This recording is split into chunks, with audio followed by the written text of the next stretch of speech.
So, raise your right hands, and where appropriate, insert your name and the office that you hold, of course. I, state your name, Amanda Bevard of Wolfboro, New Hampshire. do solemnly swear that I will bear faith and true allegiance to the United States of America and the state of New Hampshire, and will support the Constitution thereof, so help me God. So that's where you're going to sign the first time. I, state your name again, Amanda Bevard. do solemnly and sincerely swear and affirm that I will faithfully and impartially discharge and perform the duties incumbent upon me as according to the best of my abilities, agreeably to the rules and regulations of this Constitution and the laws of the state of New Hampshire. So help me God. And you'll sign again. And you all swear that your oath is being administered true to the best of your knowledge, information, and belief. Is that correct? I do. Good. Congratulations to all of you. For those of you who went through the election process, you're very fierce, obviously. So good luck. Thank you, Judge. Thank you. Thank you. Thank you very much. Anything more you want? I just got a couple cases overturned, if you don't mind, Mr. I don't have that authority. So, Thank you. any photographs or anything anybody wants? I want a photograph. We should get one with the judge in the middle, maybe, too? That Yes. would be great. Thank you so much. Thanks, Howard. Come on around. Up both sides. The tall guy in the middle. Okay, that's pretty good. Now, everybody take one step to your left. Alright. Okay, that's about perfect. That's better. Everybody smiling, hands out of the pockets, smiling, 1, 2, 3. Judge Patton. Since we don't have a gavel this morning, that will have to do. I will, first of all, congratulations to the 2 new commissioners. Thank you. Thank you, Mr. Chairman.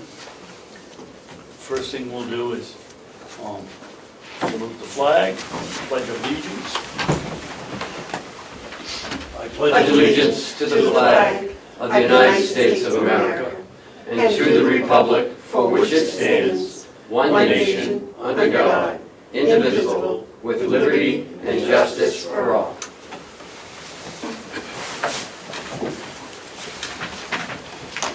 Now, the next thing on it is to approve the minutes, and since the video wasn't posted yet, or hasn't been posted yet, and I'm the only one that was here for the meeting, what do you think?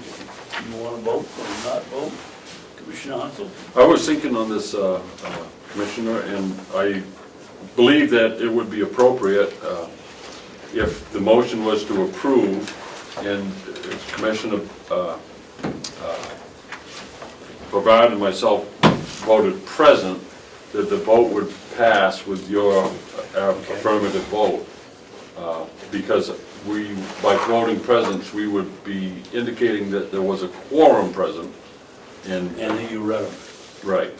I have no problem doing that. I won't vote for them because I wasn't here, but I think it would be most appropriate to end in the minutes with your vote. You were there, and I I trust think that. that's fine, because I have a problem being the only one voting for.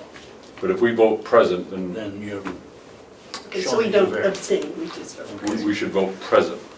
Oh, you want, somebody want to, well, I guess it's me. I'll make a motion that we approve the minutes of December 28th. I'll second for the purpose of a vote. Any more discussion? All in favor? Aye. Present? Present. And the 2 commissioners, new commissioners that weren't sworn in, vote present, and let the record show that, please. Now we move into the work session, and the first Mr. Chairman, do you got public input? oh, excuse me. Any public input? Excuse Mr. Chairman. Yes. I think before we continue, we should have the organizational portion and install the offices. Well, it's been our procedure, Commissioner, to have public input after the minutes, and since there is none, then we can go into the Commissioner's organizational structure. There is no public input, is that correct? Congratulations. Government oversight. Okay, so we're ready to move forward with the organization. Any nominations for chairman? Representative Hounsel. It is my distinct honor to nominate Commissioner Amanda Bevard to the position of chairman. And I will second it. Any discussion? Would you take a roll call vote for this, please, Cheryl? Commissioner Hounsel, Yes?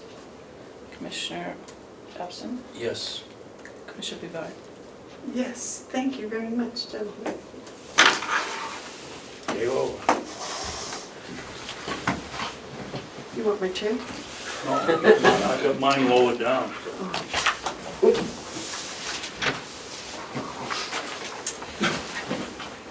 Be careful, that rug keeps catching my windows.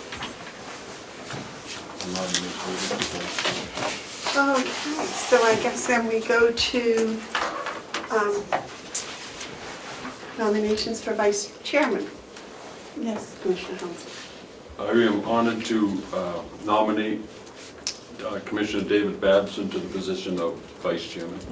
I'll second that. Any discussion? Could we also do a roll call vote for that, please? Commissioner Hounsel, Yes. this is gonna take me a minute. I have these names all. That's okay, you take your Commissioner time. Bevard, Yes. Commissioner Babson. Yes.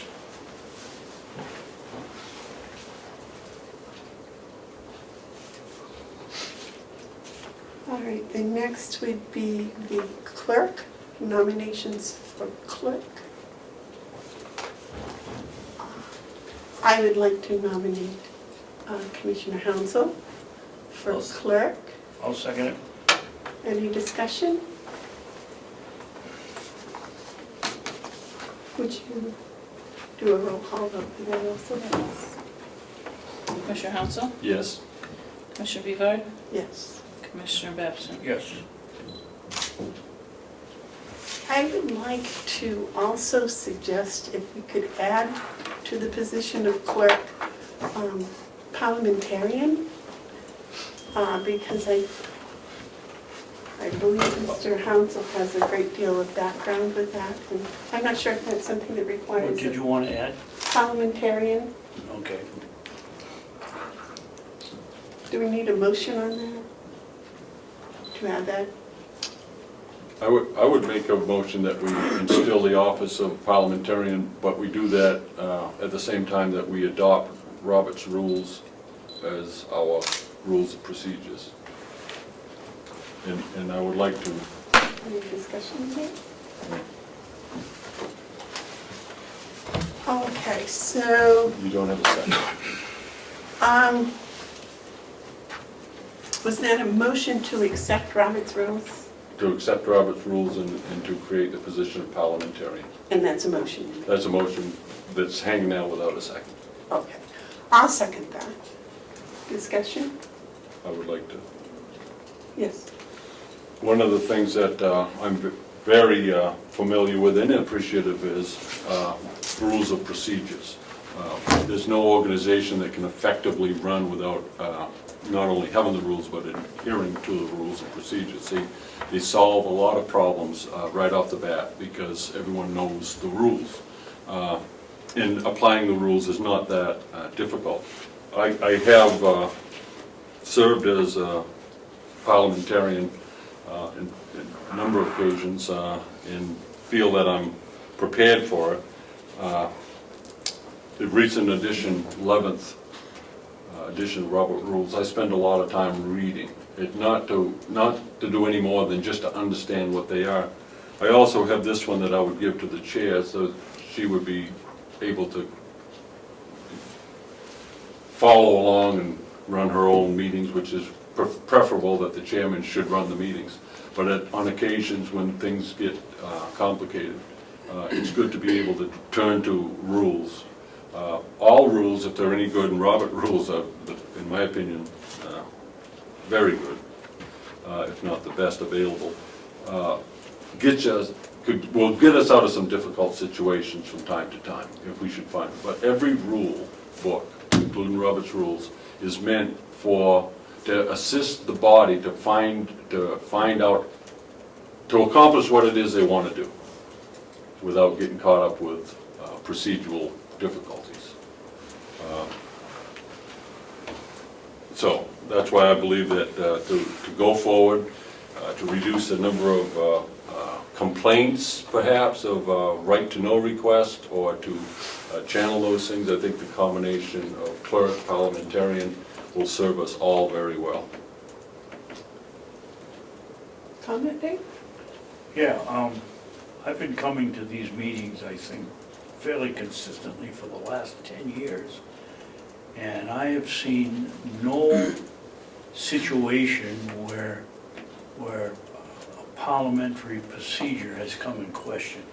I don't think 91A has anything to do with Robert's Rules. Robert's Rules were written a long time ago. 91A was written, I think, in 1988. I will vote against it because I feel that the three of us, if we have a problem, ought to be able to work it out. Have they traditionally followed Robert's Rules? No. Mason's Rules? I don't even know what Robert's Rules is, so there would have to be like a learning time for us. Robert's Rules are pretty much the way any organized meeting is. You make motions and Right. have discussions and, yes, sir. I haven't been down here for 10 years, and I haven't been down here for 15 years. But I've been around for a long time, and I watch TVs, and I watch the proceedings, and I find that if some of the difficulties previous boards have had would have been alleviated if they did have Robert's Rules, and if they had followed Robert's Rules. It may be easy to think that after 10 years of doing it a certain way, that is the best way to do it.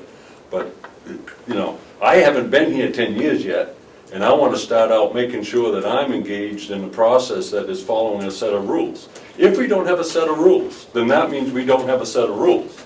And if that's how we're going to operate, I am free to operate under no rules. But I'm not sure that that's what the people of Carroll County would like to have. I think the Bible even tells us that we should do things decently and in order. And with the number of complaints that there has been about Carroll County government, I think it's in time for us to do things orderly. And that's why we have Robert's Rules of Orders, which, by the way, the 11th edition was updated in 2010. It's as constantly reviewed, as is 91A, which I understand there's 3 or 4 different pieces of legislation. Rules give everyone boundaries. You would no more think of playing a soccer game without having the rules than you would anything. You have to have rules when you engage people in settings. And so I respectfully disagree with my colleague. Rules are necessary. If we decide not to have rules, then I will work under a ruleless organization. It's up to the commissioners. You had a comment, Ken? If this is the way we're gonna go, I'd like some help though, just to help me get along with it. Okay, well, I'm surprised that we aren't going, I thought we probably used Mason's Rules, but, which is more of a legislative rule setting, but there has not been any established rules. Not the 18 months I've been here. I don't believe so. No, ma'am. I would submit it's past time.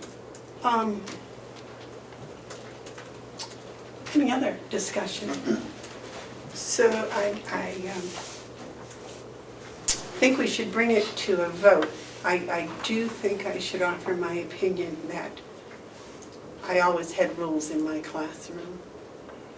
So I think we need a roll vote on this too, please. Okay.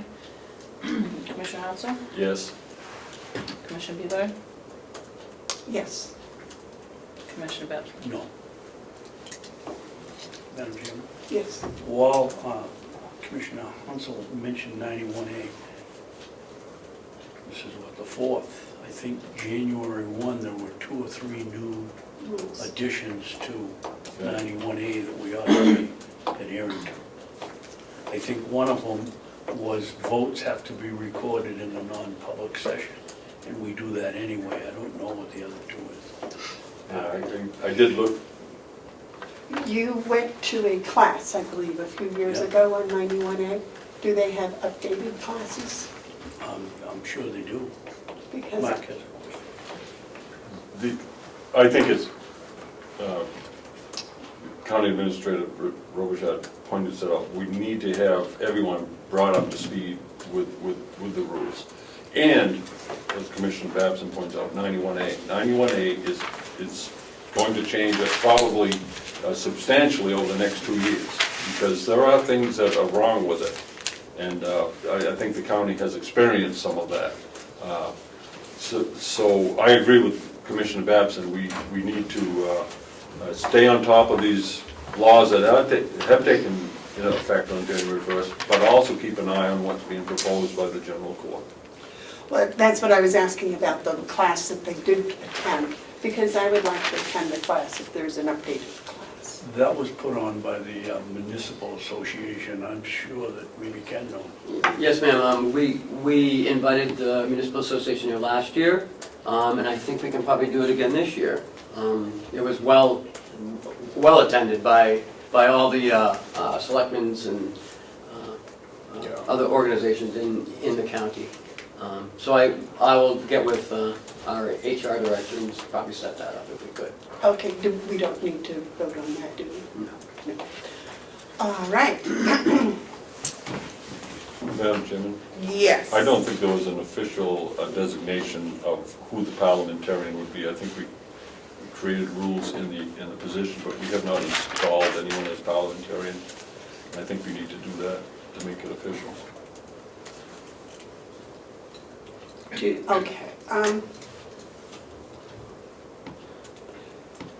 Is it there? Yeah. I think we probably need to have a little more discussion as to what a parliamentarian's position would be. Okay. Did you have a question? Well, yeah, because from what I heard, the motion was clerk / parliamentarian. Right. So that is what's in the motion here, and adopting Robert's rules. So that was the motion. Yeah, that's established the position of But not a parliamentarian. We person didn't to be install the it. parliamentarian. I see. All right, well, in that case, My election was as clerk. Right, but I misunderstood then, because I thought you were attaching that to the clerk. well, that's the motion, I think we, yes. I think it's necessary to keep them separate because the clerk is a position that is provided under RSA 28:2. So that's a legal thing. This other position is one that we decided that we want to do, and it should be held separate. It could be the vice chairman, could be the parliamentarian. It could be the chairman, could be the parliamentarian. We could have another person be the parliamentarian, although I do not support that at all. It should be one of the three of us. May I suggest that maybe we postpone that for a week until we can maybe get a job description for the parliamentarian where there is none? Yes. Would that be all right with you? Yeah, it's fine. Okay. Because then we'll just, that'll give a week. And Ken, could you work on that? I'm sorry, Madam Chairman. All right. An HR job description for the parliamentarian. Yep. There's no RSA to cover it, and I'm not terribly familiar with what a parliamentarian would do, so I I'm not think here. we should have something in writing. Yes, sir. I think that it should not be a job description. It should be a duty, and it should be limited to members of the commission. We would run afoul of the whole purpose if we open the door for someone other than a commissioner to rule on procedures. The position is important enough to do it right. If we run the meetings to Robert's rules, you should see that the parliamentarian is never called on. Okay. Parliamentarians called on like the ref is called on if they're going to do an instant replay or challenge a call on the football field. If you were to get someone on the board, not someone from the audience, Okay. saying point of order, then you would turn to the parliamentarian if you weren't comfortable in making your own ruling. So could we have, would it be all right with you two gentlemen if we have Ken put something in writing for that duty and what it might entail? I would like to be able to, yeah, well, that's fine, yeah, I'm fine with that. All right, I'm fine with it. okay. All right. May we move on to the rest of the work session? The first one is the update on the Mountain View Nursing Home dock leveler. Bob?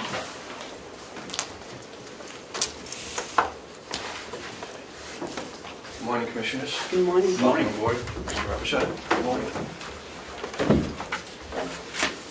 We've had much discussion, Administrator and Commissioner Babson and I, about this loading dock leveler and where we're going to move forward with it. And I think we've come to the determination that we're going to postpone awarding this bid until we can correct, well, I don't want to say correct, improve the path of access for tractor trailers to back up to this loading dock. If we replace this loading dock now, it stands the chance of being damaged again quickly.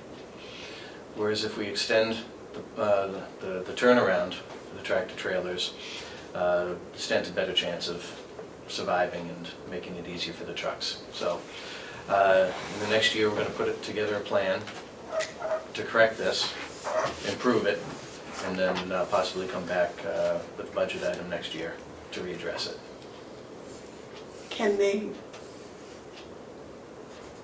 they use the leveler as it is now? No, they cannot.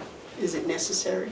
A lot of, well, it's a safety device, but a lot of drivers that we have now have just haven't been using it. There's a gap of about 6 to 8 inches between the truck and the loading dock, and most of them just take their two-wheelers and skip right over it. I have an aluminum plate that I can put in there temporarily to, you know, if we need to take the pallet across it. Yes. So just to give you a quick idea of what we're dealing with, here's our, I'm not an artist, so here's our loading dock right here. We have our main power supply here, we have a trash compactor here, and we have our $150,000 generator there. The problem is that this island doesn't allow the tractor trailer to back up straight. They have to come in at an angle and then keep jockeying in until they can line up with the plate. What they're doing is they're backing up and coming in and hitting the dock leveler, and $6,000 to replace it. So what we're looking at possibly doing this spring is eliminating this little island here. We do have a culvert that will have to rebuild, move the lamp back. This is probably about a 8 to 10 foot section. Yep. And so that way they can just back straight into the loading dock as opposed to trying to come in at an angle. So the back of the trailer box keeps hitting the dock leveler. So we found that why should we replace $6,000 if it's going to happen again? We got to eliminate this little island, and that's going to be over $5,000. So we're going to have to, we're going to have to go out to bid at some point in the spring. Right now it's covered under probably 15 feet of snow, because that's where they pile all the snow up. So just give me an idea of our problem. So moving the island's going to cost $5,000? Well, probably a little more than that, because we have an underground culvert, plus we have manholes here, so we're going to move everything back, and we have to add on to the, Have to extend the culvert. yeah, we have to extend the culvert back to 10 feet. I mean, we don't have to pave it, we could use crushed gravel, but, you know, we have all tar here, it would look kind of silly. So just to give you an idea of what we might have to do. Yes, sir. It looks to me like a very well thought out plan, the solution. Move it over, get a straighter shot in, that Yes. makes sense, and I agree, why put something in until that's fixed. It's like you don't put the wallpaper on the walls until the sheetrock's on.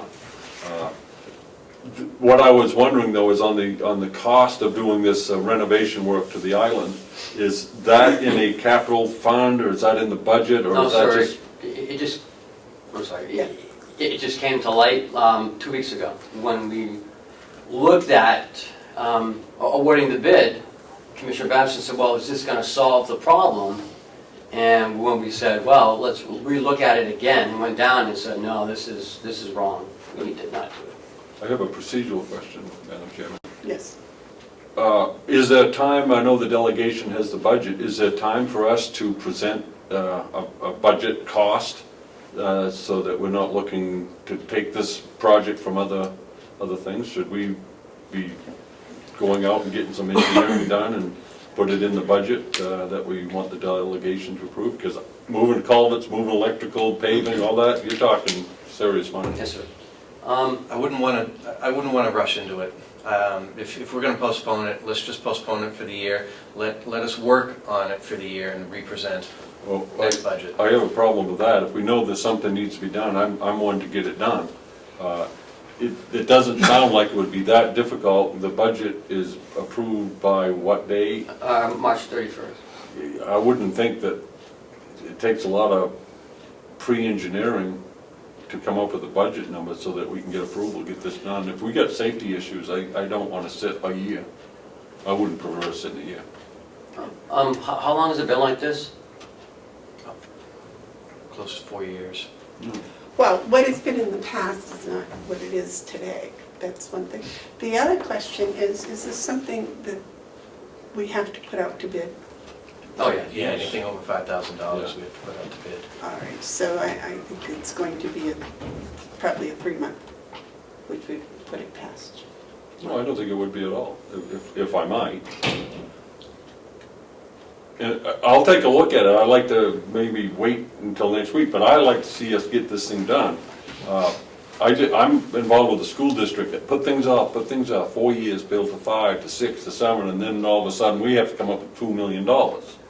And we're looked at made bad because it wasn't done. We need to get this done, and I haven't heard anyone tell me that we can't get the design done, the bid figures done, in order to have that all in place by March 30th. I fail to see why that is not something that's doable. Commissioner Babson, you went out and you looked at the site. What's your take on it? That was my suggestion. Getting it done now? No, to move the light ball, the light standard and the cement. I didn't realize there was a culvert underneath it because it was covered with snow, but it's gonna take a little bit of engineering because we gotta move the light, and hook up the electricity and the drain pipe and How long do you think it would take to do the bid process for that, since you've done this before? a bid process around here takes, you gotta give them 2 or 3 weeks to bid. And you gotta come up with not the standards, the specs. A good 6 weeks, anyway. Money for engineering? And then we operating, we can't exceed last year's first quarter, so we don't have that money to spend. Well, I was wondering about trying to get it finalized enough so we could present it to the delegation. Yes. I think we could get close, but, you know, without moving the snow, I don't know if you know what's underneath there. Do you know what's underneath there, where the box is? Is the box even near the light? Do we have to move the box? It's near the light. Okay. Well, there So should we- be plans that show what's... Yeah, well, I have those plans, I've seen those plans, I looked at them the other day. And they show a drain pipe right near the light. There's a swale there, which is full of, 8, 10 feet of snow right now. Yes. I yield to. Thank you. Bob, may I ask Bob a question? Bob, where does that drain pipe go? Does it go under the road and into the It field? goes under the road and heads off towards the field, yes. Thank you. Yes. I believe a good course of action, I don't know if we can do it or not, but I think a preferred course of action is to try to put together enough engineering, pre-engineering, to write up a reasonable explanation of what we want to do with a budget figure, and ask the delegation to fund it, and when they do on March 30th, then we have April, May, June, even July to do the engineering, and maybe do the work in the fall. I think that's preferable than waiting a whole year, if we could do it. Now, if there are things that prevent us from being able to prepare a budget request, then that's that. But I would think almost 3 months we could do it. Okay, well, I think that what I'd like to see is that Ken and Bob get together and see if you can get this financial proposal to give to the delegation before they approve the budget. But that's, I think that's a wise choice. I mean, if we can't, if we'll we know can't in a make week. it, we can't make it, but we can at least try, and then if they do approve it, if they add it to the budget, then we can go forward. And if they don't, then we'll, yeah, well, do it next year. Because I don't think we want to be doing this in the winter, building it in the winter. Oh, no. It's been That's my not good. experience No, no. that building things in the winter is not a positive results. All right, any other discussion on that? Comment? So the board is directing me to do this? You and Bob, yes. Bob has the Do you need a vote, expertise, Mr. right? Robichaud? I can, No. we'll get it done. No, sir. Comment, Mr. Babson? Sure. What about the bid for the loading dock leveler? No. I think, do we have to vote on that? Procedurally? Yes. Did the bid go out with the caveat that the commissioners have the right to reject any and all bid? I make a Yes. motion that we reject all bids. I'll second that. Grounds? Grounds? Because we wanted to. Okay. We're not prepared. Okay. Admit the truth, we're not prepared. All those in favor? Aye. Aye. Aye. Okay. Got through the first round. Thank you. Thank you very much, Bob. Now, the shelving bid for the registry. Do we have copies of that?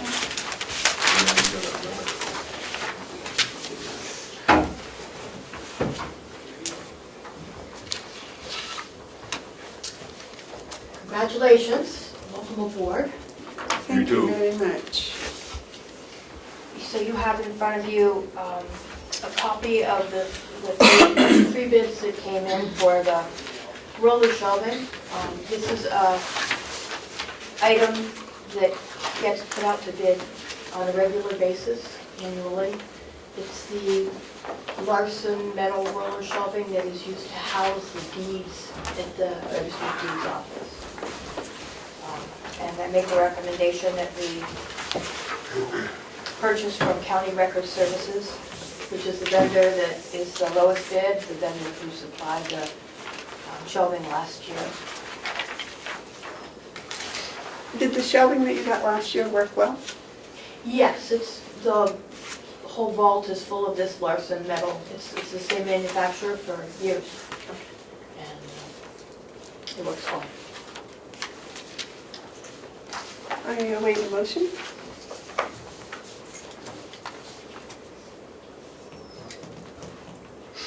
I'd like to have a little discussion before we make the motion.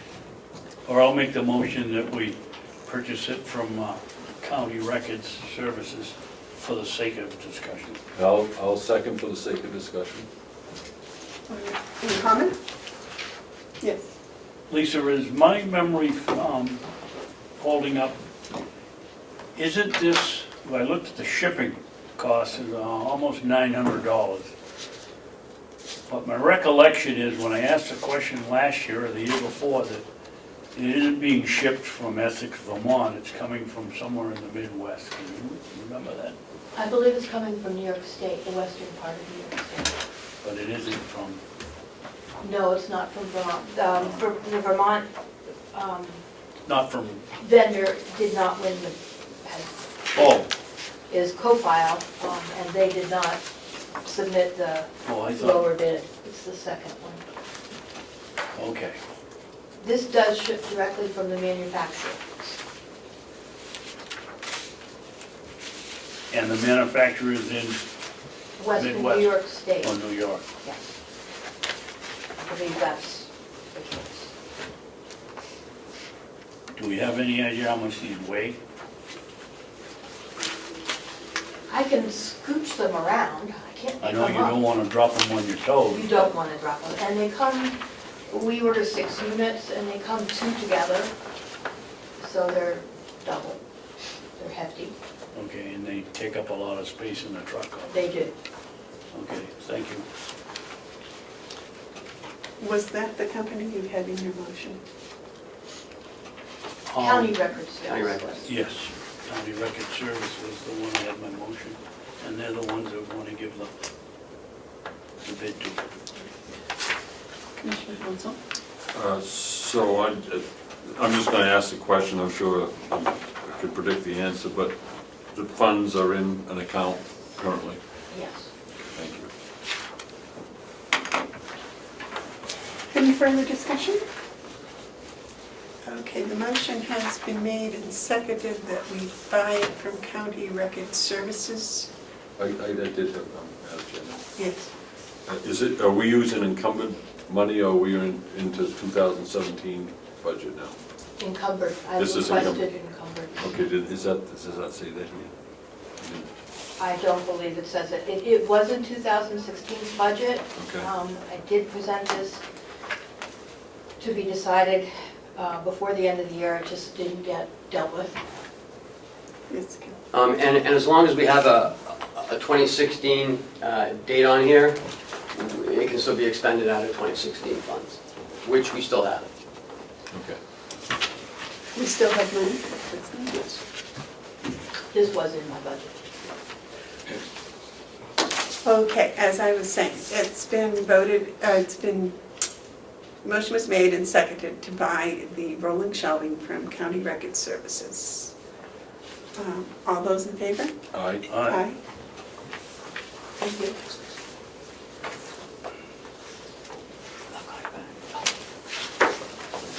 Okay, next on the list is a visitor Kathy visit. Actually, Kathy Bevard. Bizarre, I'm sorry. Madam Chairman, might I, before we entertain Mrs. Bevard's meeting with us, I'm trying to understand exactly how commissioners are also selectmen, and I understand that. I understand why. It has to do with the unincorporated, mainly villages, towns, not towns, unincorporated places in Coos County, and we have one in Carroll County. So looking at that, we don't really sit when we're talking about selectmen business. We're not really sitting as county commissioners. And I think that what the proper course of action would be is when we are dealing with our duties as selectmen appeals, that we recess the commissioners meeting and open as the Board of Selectmen for Hales for the purpose of record keeping, which is important. We're not really doing county business when we're doing selectmen's business. And in that light, I would like to move that we move into the office of selectmen, and that at that time I would nominate Dave Babson to be the chairman. And the reason I would do that is his historical understanding of some of the complexities that are there, that must be there, that neither you or I would be all that familiar with yet. And I think that at that time, when we're in a meeting of the selectmen, I think it's important that we understand that we're not working as commissioners for that moment. I think that's a cleaner course of action, especially when it comes to record keeping. Ken, did you have a comment? Just point of order, should it have been noted then that the Selectmen of Hales was meeting then? I think in the future it should be, but if Okay. we haven't ever done that, then we can meet, we can do it this way. It's just, I'm thinking of record keeping and focus. Like, right now, I'm sitting, I feel like I'm a commissioner of the county, but I know that in a couple of moments, we're going to be sitting as the selectmen for the people of Hales. And I think it's good to have that for them to have our undivided attention, if you will.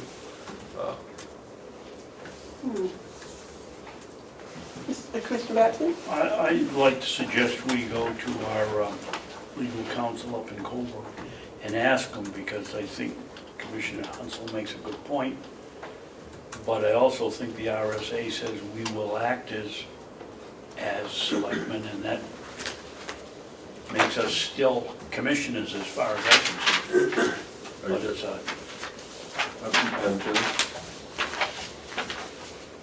Yes. I have no problem with that at all. We have an attorney in Colebrook, he probably has some familiarity with this issue, Yes. given all the unincorporated places. And I don't want to suggest that anything that has been done erroneously or not copacetic. I'm just thinking, because this, you'll find this about me, I have an OCD thing. I like to have things packaged in a certain way. And I think for the clarity of purpose, this will be a better way to go. But I would like to hear also from the legal perspective. Okay, in the, But there's no problem with us continuing today, because it's just something I think we should look for in the future. I was going to say, in respect for Ms. Visit coming all the way down, Bevard coming all the way down here today, if today we could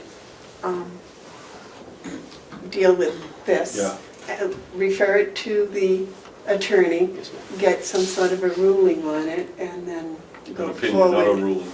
An opinion, in the next few weeks, and we'll notify you at that time how that's going to work. But I would think traditionally it's been part of the commissioners' meeting, so today I have no problem with doing that No. again, and then Nor do I. we'll get a ruling. Thank you. Is that all right with you? Yeah. Mrs. Bevard.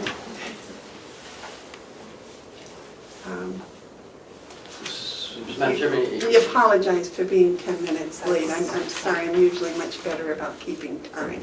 Okay, Ken, would you like to introduce? Yes, Madam Chair. I'd like to introduce Kathy Bevard.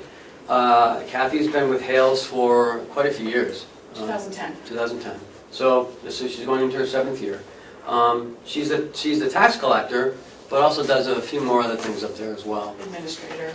So I'd like you to just to tell the board, what your duties are, what you do, and then they'll have questions. So. As tax collector, it's a traditional tax collecting position, and when a warrant is created, the Board of Selectmen sign that, and then I'm able to collect the taxes for Hales location. The Hales location budget basically entails school, fire, rescue, assessing, a few other administrative line items. So their budget is quite small. They contract their motor vehicle registrations and elections go to Conway because of the way they're districted for elections. I am contracted for tax collection and the administration, so I'm putting together all the state reports, the MS reports, putting together the budget for your review and presentation to the delegation. The delegation will act as the legislative body in approving the Hales location budget. Bless you. Basically, everything is contracted, obviously, out of Hales location. Do you have an office there? There's a small office, and I share it with the association secretary. So we have an association over there as well. And the association takes care of their roads, so that's not included in their budget. It's And there's a water department there, or did they have water there? They do have water, and the association takes care of all of that, because it's part of the golf course as well, and the hotel. So what do the selectmen provide? Just the emergency services? Administrative, school's a big one. You just renegotiated that. Am I correct in saying that? Yeah, I haven't seen a copy of it, so. I haven't seen signatures on it. No, Yeah, we did. Yeah. I assumed it went, but maybe it hasn't. I hadn't You haven't received seen it up copies, there so. in the school department, have you? No, I haven't, and I'm kind of curious. If I could on that point, on that, Yes. the school district of Conway, I'm on the school board, and Hales is a sending community on occasion, depending on, because they work their contract different than all the other sending towns. There is clearly, in my estimation, a conflict of interest on anything that I might have to do with the school side of Hales and as it pertains to interacting with the Conway School District. So I just want to put it in the record that on matters having to do with school matters at Hales location as it pertains to relationship with Conway School District, that I will be recusing myself on all matters. So noted. So the commissioners will negotiate and approve all the contracts. So that's fire and rescue and assessing and my services. Must sign off on all the state reports, the budget, revenue, financial, and assessment. I also ask just for checks and balances that somebody signs off on my deposits. So I submit the deposit along with the bank receipts with the same amount, and I sign it, and I ask that somebody else signs it just for checks and balances. And then I prepare the budget for you to present to the delegation. Last year, the commissioners or selectmen met with the town prior to the creation of the budget, or no? Yes, It was created, and then we met with the town, or with the unincorporated place of Hales, to go over, it was sort of like a town meeting almost. And was that the first time you've done that? I'm wondering if that was after the fact. You did create the budget, we went, It was after it was approved. no, it was before it was I approved think it by was them. approved. Right, it was before it was approved by the delegation. Yeah. But my question is, does the board still want to do that? Meet with the Hales location Yeah, people? that was the first time. It was. Chairman? Yes, Commissioner. Mrs. Bevard speaks very well about checks and balances, and the best checks and balances is when we report to the people. So I think it's essential that before we pass a budget on any population, that we afford them the opportunity to be heard. So that's my feeling on that. I agree. I agree.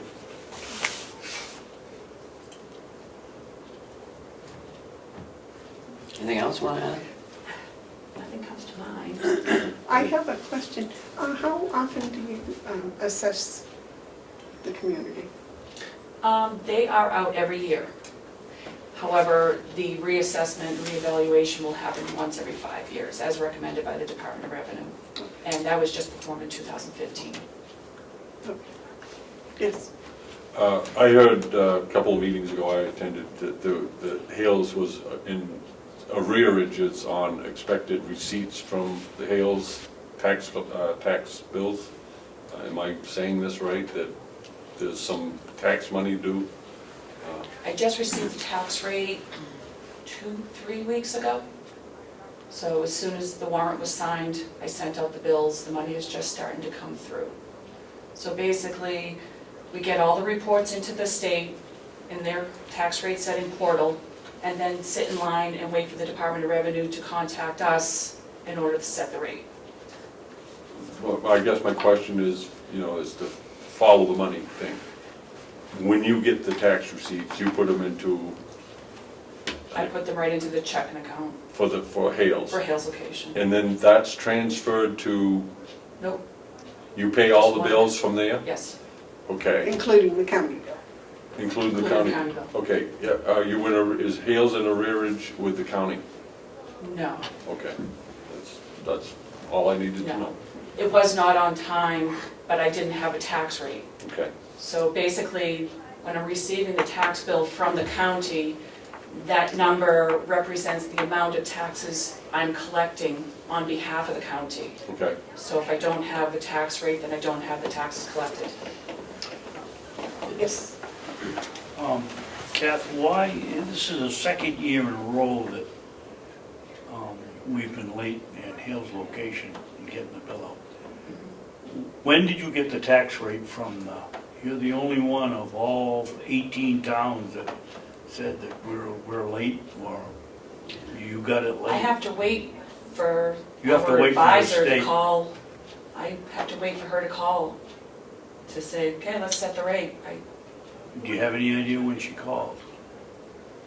I was in contact with you, was it 3 weeks ago or so? Was there something sent late to the state, like the school? The school, Budget or something? everything's changing, everything's becoming more automated.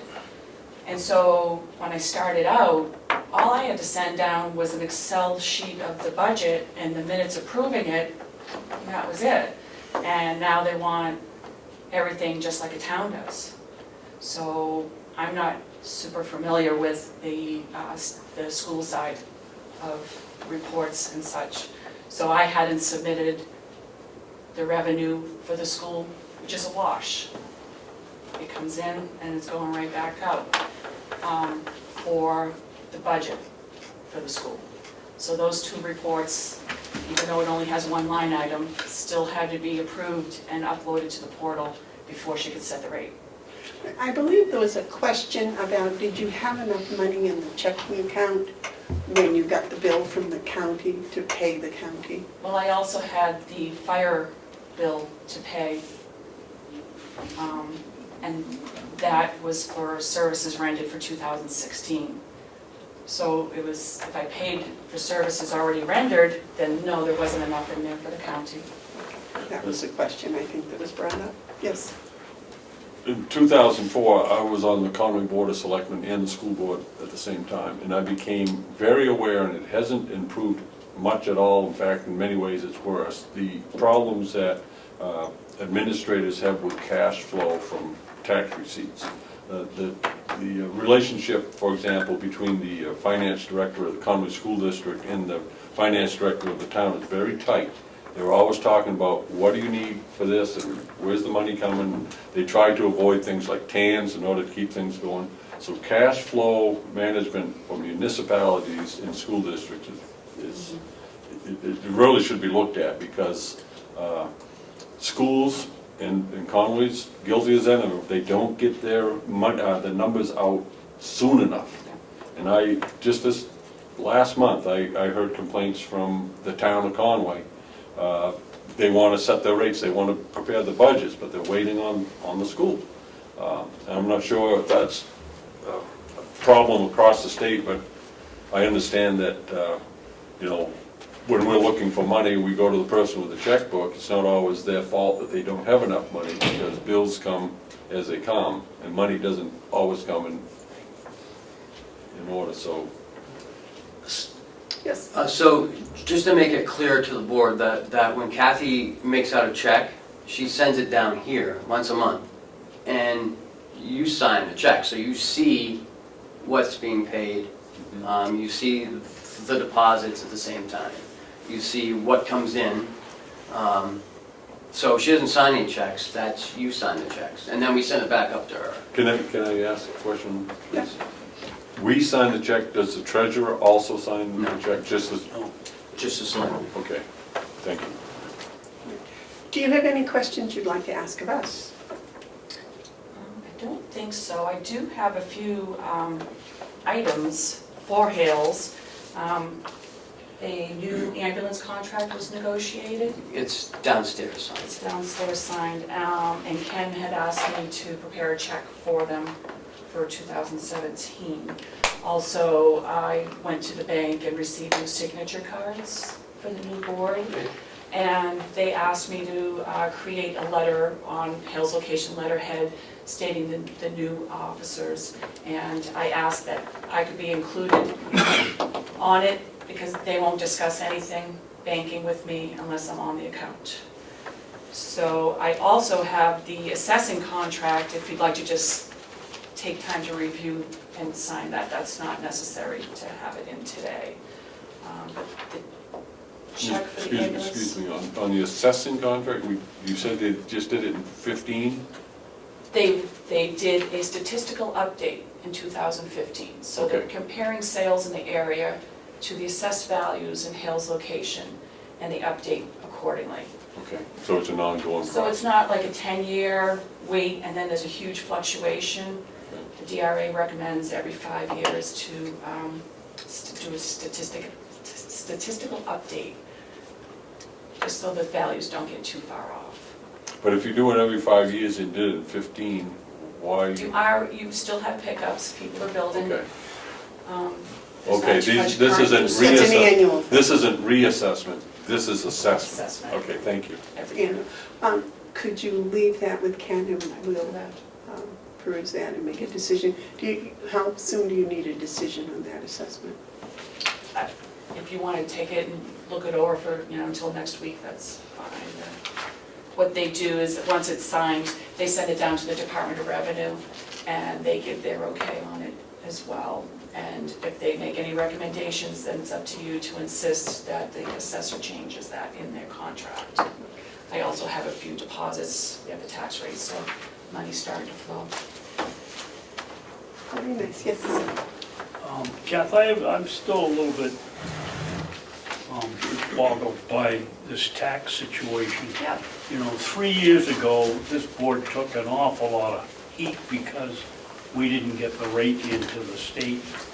It was due, I think, September 1st, and we didn't get it in Right. until October, and all heck broke loose.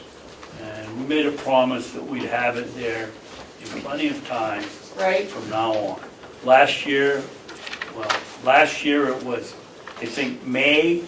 This year it was June. And they're calling you back in December and telling you your paperwork isn't correct. Can you tell me who you're talking to there? Michelle Clark. She is our DRA advisor in the municipal division. I believe she's also the county's advisor. No? I don't understand it.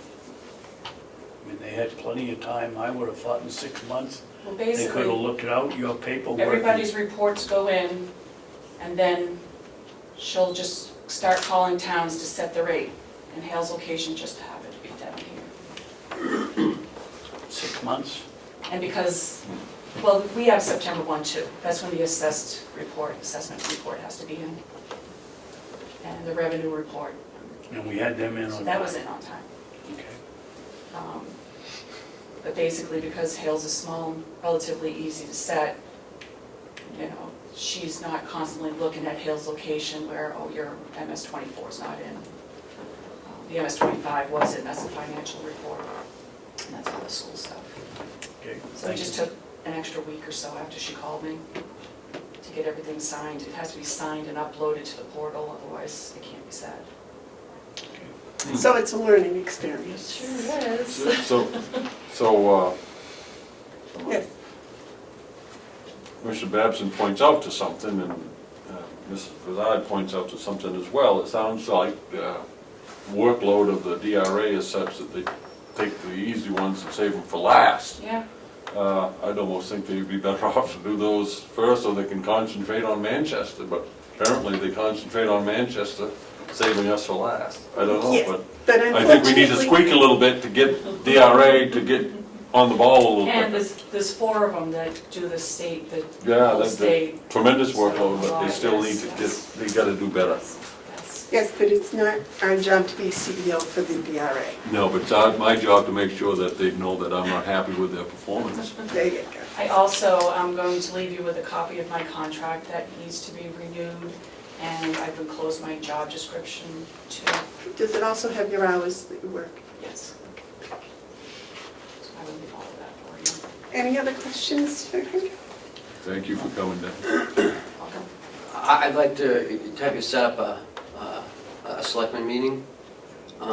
When you get the budget out, ready to go, Okay. give us a call, we'll schedule it.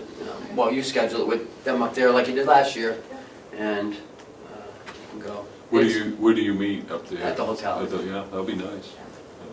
Yeah, and everyone shows up, it's, yeah. Largest crowd of the year. Yeah. It's huge. Good old time town meeting. It is almost. Yeah, that'd be great. Oh, no less big food, that would be nice. All right, thank you so much for coming down. Thank you for doing such a nice job up there. White Horse Addiction? Yes, Madam Chair, we have a little bit of an update. I asked Bob to stay.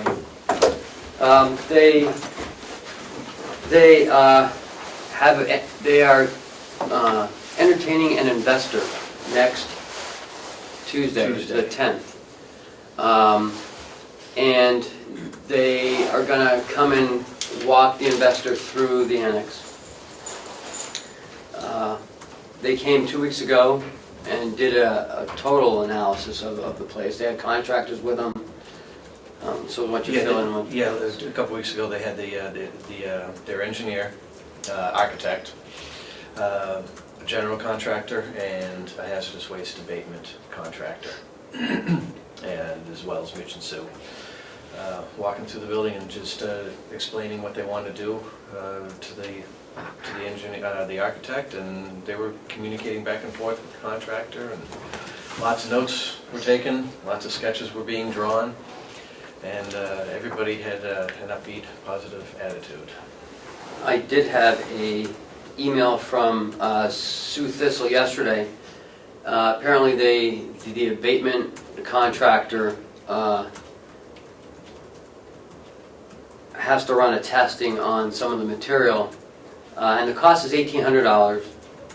They've asked the county if the county would like to pay that $1,800 bill. Abatement? What is that? I'm not sure. Asbestos, if there's asbestos in the Oh, building. hazardous waste. I thought there was tile. There are floor tiles, floor tile adhesive, window caulking, window and door caulking. Underneath all of the stainless steel sinks, the sound deadening material is asbestos, and they have every single light has its PCB transformers, starters. So they needed someone to come and test them and tell them that that's what they had? Somebody certified needs to tell them this. I can tell them all day long, but my word isn't good enough.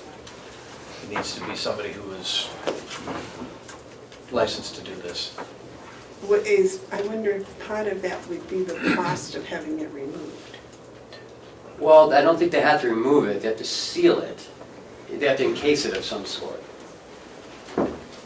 Yes. Okay, a little bit of information, knowledge of asbestos abatement. The tile is VAT, vinyl asbestos tile, and it's throughout the building. They can have all the people they want, that's what they're going to find out. So that means that all has to be removed. It's not hazardous until it's what's called friable, which means airborne. So if you take a drill and you drill into one of those tiles, you'll create asbestos dust. If you don't do that, then it's not dust. There's going to be all kinds of asbestos and other things found in that building. I have no problem with White Horse or anyone else stepping forward with an idea and a plan to go forward.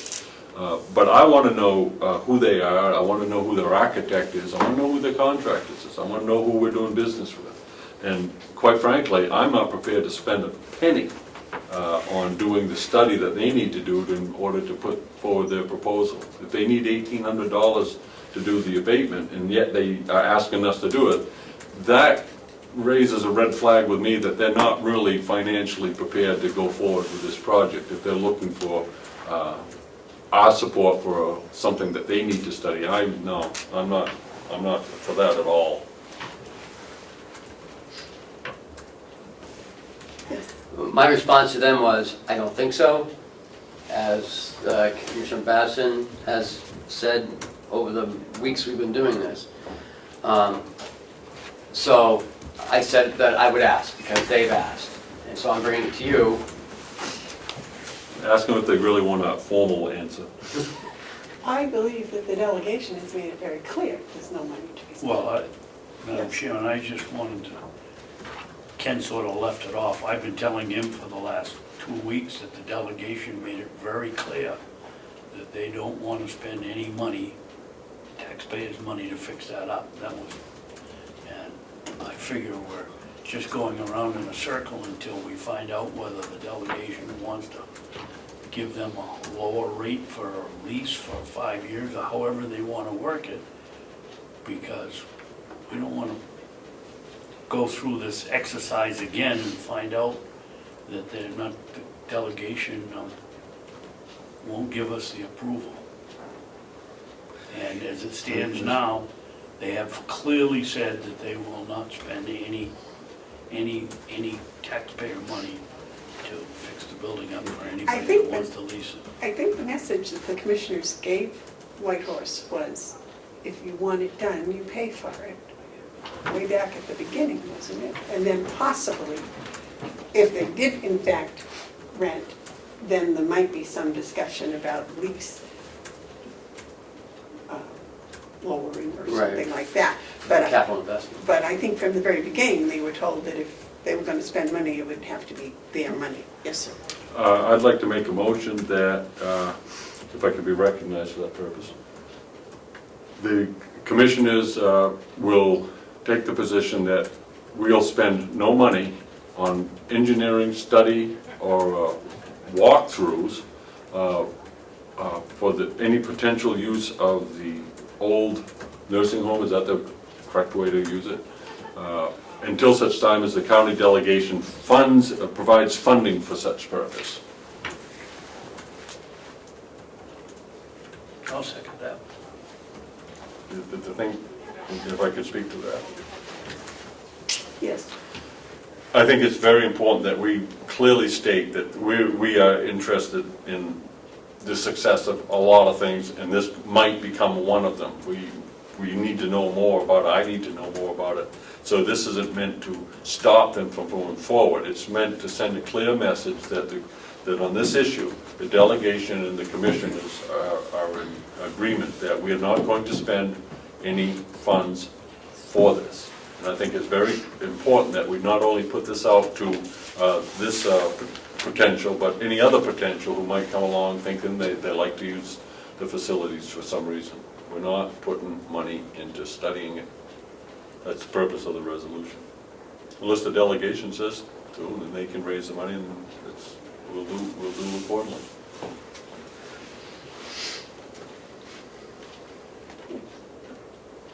Could Cheryl read the motion, please? Commissioner Hounsel motion that the commissioners will spend no money for the potential use of the old nursing home or / annex until the delegation funds the, That purpose. for that purpose. I Provides don't funding think that to- was his motion. His motion was the delegation won't, the commissioners won't spend any money for study, or Yeah. what else? Walkthrough. Walkthrough or something else. Yeah. I'm not sitting Study there engineering. shutting the door completely. If the roof leaks, I don't think we should be asking the potential leasee to fix the roof. But if we're gonna do a walkthrough and testing, then they ought to. So I would like to make sure that, Put in- what did you say? Walkthrough and Engineering. engineering. I just want to be clear, I'm not talking that Bob might not walk through and show himself. I'm talking about participating in a walkthrough with a tape measure and trying to figure out why the roof leaks, engaging time in it. I'm not saying not escort them, that's not Yes, what I I mean by understand. walk through.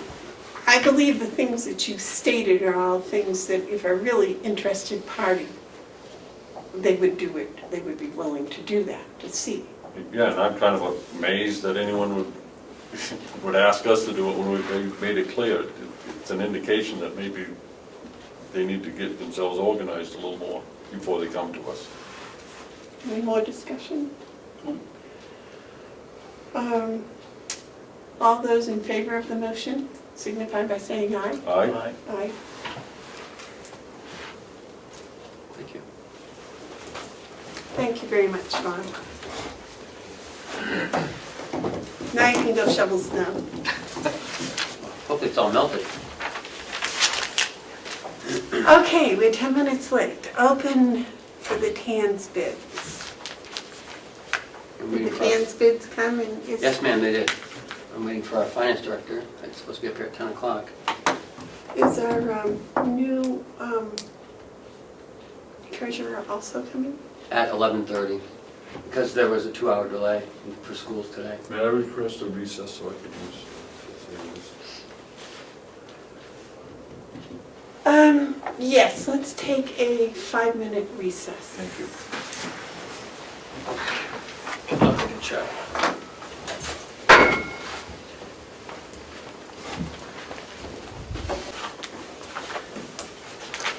No, it doesn't hurt to take an oath. Maybe not be required, but it doesn't hurt. Does it have anything to do with the fact that we vote? To make her the deputy? I don't think you do. I think it's appointed by She the, appoints them, but they come before us to approve. that I don't know. You're right, I don't have a gavel. Okay, back, recess is over. And you're here for the opening of the TAN bids. Yes. Okay. We sent out bids to 6 area banks who have a presence in the county. One responded with a bid. One That's what? Bank of New Hampshire. Bank of New Hampshire. One responded. One responded, 1 out of 6? 1 out of 6. It went out to bid earlier in the month and it was due at 10 o'clock this morning. And that's the only response I have. If you'd like me to open it, or you can open it. No, please.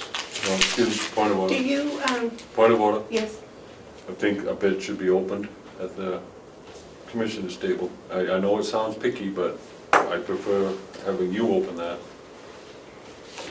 well, he's gonna have to read it. Yeah. That's all right. Bid opening, so thank you. It won't hurt my nails, I'm sure.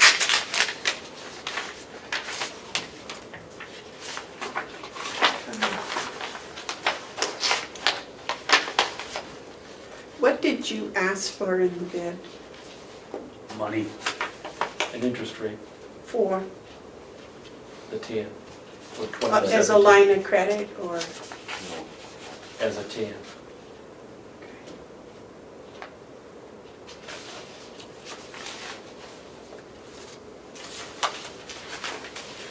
Like I said, he's gonna have to read it because he's gonna find out where the answer is. Could I look at that?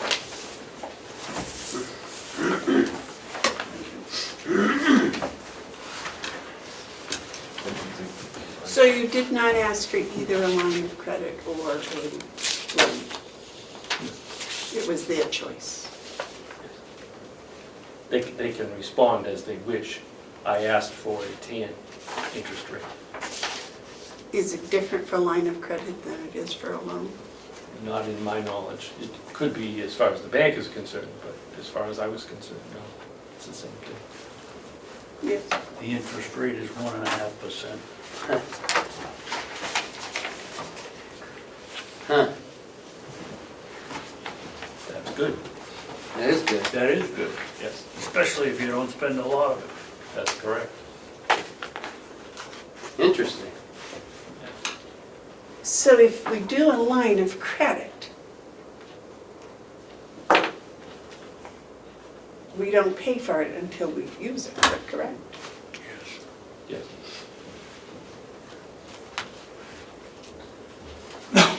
That's what we have done with Bank of New Hampshire, and we will continue to do that with them. So they're the ones that we had the TAN with last year? The terms are kind of interchangeable. Yes, sir. Chuck, did any of the other 5 give you a reason why they didn't want to No bid? response. No response at No all? response. We had initial interest from TD Bank, but They did not respond, and And how much time did we give them, 3 weeks? a month. A month? I went out in early December.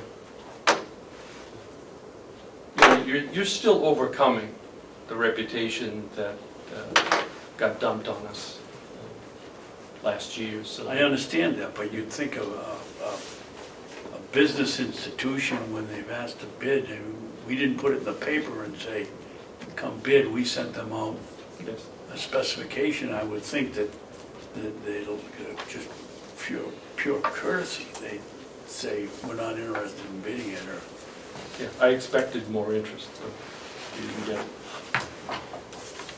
They keep referring in here to the loan.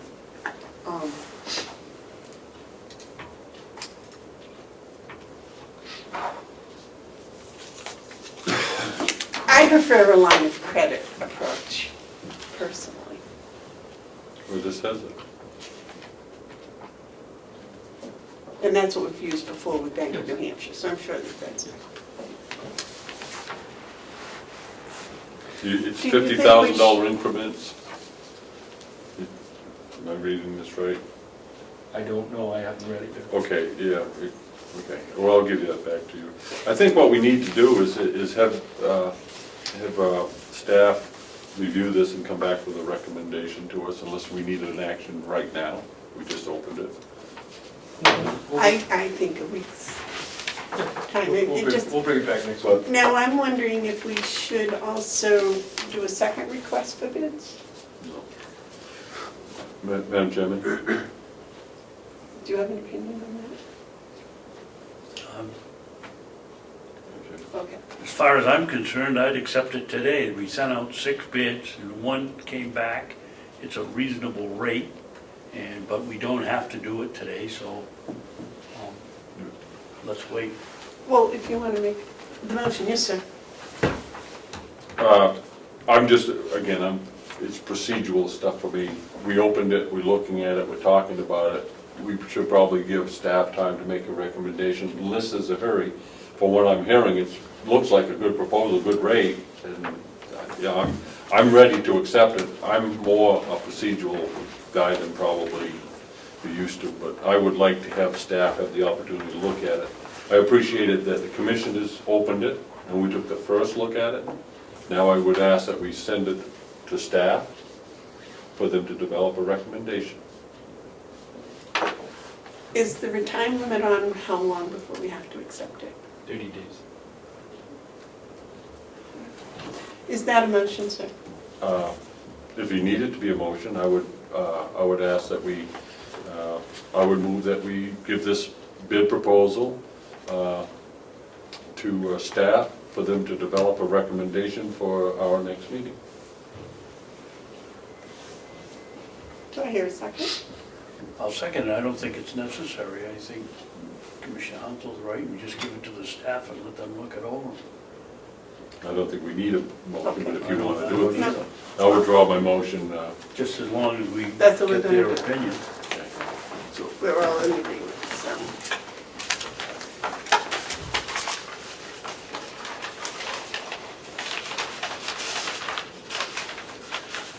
May I ask that before we're asked to sign it, we each have a copy of it? Oh, yes, Madam Chair.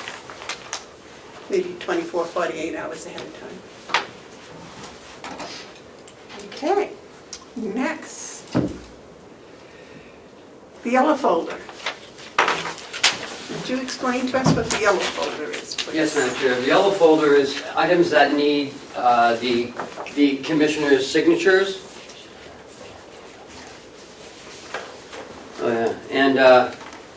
Commissioner's signature or items that they need to review in emergency situations. I've never had one, but just in case, these are things that need to be addressed now, today. Is that something we should wait until the end for? It's on the agenda here, so. I know it's on the agenda here, but I'm just asking if we should go on with the updates first and then come back to that. Today is all non-public minutes, so I would say yes. Okay. All right, could we have the administrative updates? Yes, Madam Chair, thank you. In the past, last year, because in 2015 I was new, I made it a point to go around to meet with the town selectmen so I can introduce myself. After the first one, I decided that maybe I should bring the commissioners with me at the same time. So I did, and we had a pretty good response from most towns. Wakefield didn't even know what the county commissioners did, which was shocking to me. But in any case, I was wondering, because I'm a new board, wondering if that was in your interest to do again this year. If so, I will start setting them up. If not, then we'll just move on. How often did you go to these meetings? It all depended on their availability. We did 17 towns in probably 8 months. So we did 3 in as many weeks. It was mostly to talk to the select board and their people of the county about our budget and the process that we were going through at the time. Some we had good response, others it was like, I'm not mentioning towns, but Wasn't worth going. wasn't worth going. I think it's a very good idea. As a matter of fact, I think when I was campaigning, I mentioned that. But I was wondering if there was some way to spread it out over all 12 months and maybe have a short period prior to the selectmen's meeting to converse with the population of that town. Prior to the selectmen. Well, maybe did you do input? Yes. So the And they opened it actual up, people got to talk. Oh, okay, for, yes. for question and answer. That's what I'm talking about. Some of them did, some of us threw us out of the office. Yeah, someone threw us out, yeah, but, well, they didn't throw us out. Yes, sir. I think it's always good to connect with the people that you serve, and I commend the board for doing this. I, however, think that we ought to approach it differently. I think we should make it known that we are available if they request us to come to see them. That way we can put our attention to the ones who want to see us by their stated request. The other thing is, I would like at some point for us to maybe entertain having a single meeting in the town of Conway. The reason I say Conway is it's the biggest town in the county, and there's a lot of small towns around it. And I think if we were to do this in such a way as to let it know that we're going to have a commissioners meeting in Conway, we'd have a lot of people come. The executive council, Governor Hassan, and the executive council had a councilors meeting up in the North Conway Community Center that was well attended. I think that's a good way to get out there to meet people and also have the people come to ask their questions. It's commendable to go and make yourself available to see 17 boards of selectmen, but I think it's more efficient if you were to make ourselves available at their request and to hold at least one meeting in the northern part of the county. It's a nice ride down. It's about a half hour, 40-minute ride. It's not a bad ride. I don't mean that at all, but it is somewhat remote from the people in the northern part of the county seat. So, people in Jackson, Bartlett, they might like to see us, as well as Hales, Albany. Yeah, Well, I think if we go to one town, then we should go to all towns. well, then I won't be going to all towns, because you're talking, Well, we could have 17 commissioner meetings in 17 different towns.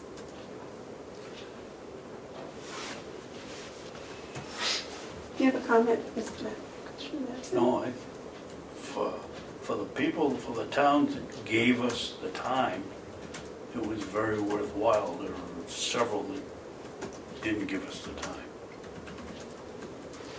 But there were towns like Sandwich there were people in the hallway trying to get in, it was so packed. That was impressive. That was the one we figured we'd be in and out, and we were there an hour and a half. like I said, I wouldn't mind going if they invite us. Well, I could send out an invitation if we, Noticing they were whatever the available board if they wants me want. to do, I will do. Maybe we could do kind of a compromise, maybe you could contact each of the boards and ask them if they would like to have us come and when they would like to have us come. And that way they can always say, no, they don't want us to come. I guess my concern is this, if we start on this thing, we're going to start filling, scheduling blocks, you know, when can you go and that type of stuff. You know, scheduling is a fine art for me, and I don't mind going, but if someone says you need to be here, and I look at my schedule and I say I can't be, it makes me look like I'm not interested if I can't make it. There has to be a coordination of schedules, and just to, you know, take us on tour is very cumbersome. Do all selectmen meet on Wednesday night? No, they were all over the place. They were during the day, some were during the day.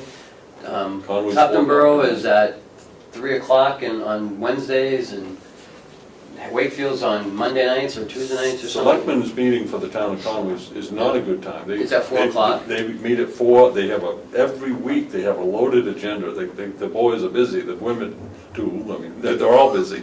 But it's busy, and for them to squeeze us in, it's not going to be as meaningful as if it was something that we had for the town of Conway. Now, maybe some of the smaller towns, they have time on their agenda and they can sit, but selectmen, when they sit, they'll sit there and be polite, but you know, I've sat there when people come in, and I'll admit this, you know, you're listening to them, and you're thinking about the next thing on the agenda, because you're not really engaged, because it hasn't been framed right. It doesn't work very well. It's a nice gesture, but let's make it efficient. We're gonna do it. How many towns do you think you were welcomed and were profitable? I say most. I wouldn't venture a guess. Some of them, I mean, there was only 1 or 2 that were really ushered us in and ushered us out. The rest of them, they'd ask the questions that they had. What I felt bad about is all the stuff we've taken around here in the last 3 years. You'd think some of these Board of Selectmen would have a question. They knew we were coming, and they didn't. I mean, several of them, hi, how are you? I'm Dave Babson, and that was it. You know? Well, I think it would be a great educational endeavor, because as you said, there were some selectmen that didn't understand what the commissioners do, and a lot of people still consider this as the farm, even though we have a House of Corrections and we have a Registry of Deeds and other things, you know, so. Well, we have to decide today. I mean, we can continue to talk about it. I mean, I didn't want to throw a monkey wrench in there, but, I mean, Commissioner Hounsel has a good point. You know, having one big commissioner meeting, I don't know how many people would attend. We've tried night meetings here. It doesn't make a difference. So maybe we could think about it for another week and maybe come back next week with some more ideas. Well, do all 17 towns have a town administrator? Well, there's 18. The one town we didn't get to, but, Do they all have town administrators? no. So Conway's town manager. Right, town manager. Hales doesn't have anybody. But most, But we go to Do- Hales anyways, because we go there for their selectmen's budget meeting. for the budget, yeah. Most do, yeah. I was wondering if you could contact them and just get a sense as to how they felt about it. I'll do whatever the board wants me to do. And that would give us some more information as to how the people feel. No?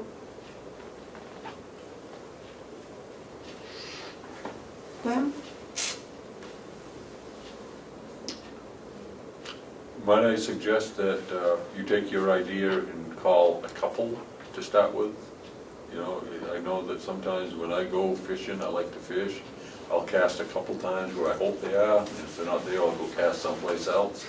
You know, it's similar to that. If we had a couple of towns that we think we needed to see, ask them first. See what that, you know, see if anyone bites the hook. I'm not so sure that we I'm not so sure we should take the position that they're all that interested in what we have to say. You see, the teacher in me I thinks do, that we and I should love it. share I it do, anyways. I love you. We It's should a- share this information. You're right, and Um, we should. I think it's important to go so that they meet you two. If they don't know, I mean, I've been there, you haven't. I think it's important for the people to know that we are listening to them. And if we go to these meetings, I think that sends that message that we're interested in what they have to say. Now, if they're not interested in sharing with us, then, you're right, we can't, We can't force them. no, but, I'm sure you had students that you'd assume were sat in the other room while you were trying to teach the ones that were paying attention. no. maybe not you, I but- kept No them child all. left behind. There you go. Yes, sir. So, how about if we do both? How about if we do set one up in Conway, and where would we have it?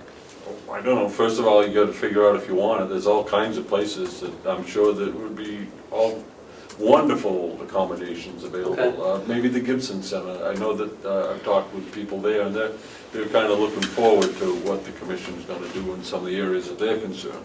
That might not be a bad place to have one. They have big gatherings every day for lunch, and afterwards they have programs, and there'd be, it'd probably be an elderly citizenry, but, that's an idea. The North Conway Community Center, How about the recreation center, is that, the Conway Rec Center, yeah, that needs a lot of help. I'm not sure that we want to go in there. okay. No, I don't think that would be the ideal place, but I do think we could do it at the high school. We could do it. And we in a could number of announce it water to the local towns. Absolutely. I'm sure Damon would give us an ear, if they knew they're coming, I think we could. And then you could bring in people from Albany, Chatham. That's what I was thinking, yeah. Bartlett, Jack. Doesn't the paper have a question of the day or something You there? have a teletalk, Jeez. but it only runs on Tuesdays. It runs on, the question goes out on Saturday and the responses are put out on Tuesday. I'm not interested in Something like- participating in anything with teletalk. Would you come to a commissioners you meeting don't wanna if do given that. in Conway or something? I could throw that out there. I'm not sure that the editor would bite on that question, but I can certainly suggest it. Yes, sir. I'm going to put it right out there. I'm not interested in any way, shape, or fashion of communicating to the public through the teletalk feature that Conway Daily Sun has. The mischief that is caused by that I could go on for hours about it. So don't ask about teletalk. If you're going to do it through teletalk, I'm not going. Okay. Maybe we ought to wait and make a decision next week on this. Just put it on the agenda if you would, Yes, ma'am. please, under old business. Next on your Line update. transfers, I don't have any this week, I will next week. The Carroll County organizational chart in your packet. I presented the board with a Carroll County organizational chart, we never had one. So last week I did the multicolor one. And then And you settled on blue as the most popular color? Then I got a better one from another county, which I think is a little better. Well, it's certainly more complete. Yeah, and I kind of want to make it as complete as possible. So I didn't know if the board liked this one, or you want me to keep working on it, or because we don't really have an organizational chart. I think something like that probably takes a little studying. Yes, sir. Looking at it, this is fine. I think something like an organizational chart should be clear, and this is clear. The only thing I would say is at the very top you said Carroll County, New Hampshire taxpayers. That we need to change to people of Carroll County. People in Carroll County. I want to make it clear, we do not represent taxpayers only. In fact, there are a lot of taxpayers we don't represent. We don't represent voters only. There's a lot of people that we work for that are not voters. There are a lot of people we work for who aren't taxpayers, but they are still citizens. For example, a child. a child is not a taxpayer, a child is not a voter, but a child is certainly part of our constituency. So I think at the very top, we have to say the people of Carroll County. How Not about the Carroll mayor. County citizens? That's fine too. I That's think you fine. make a good point. That is a good point. I'm interested in the well-being of our taxpayers, but that's not who I represent. I represent all people.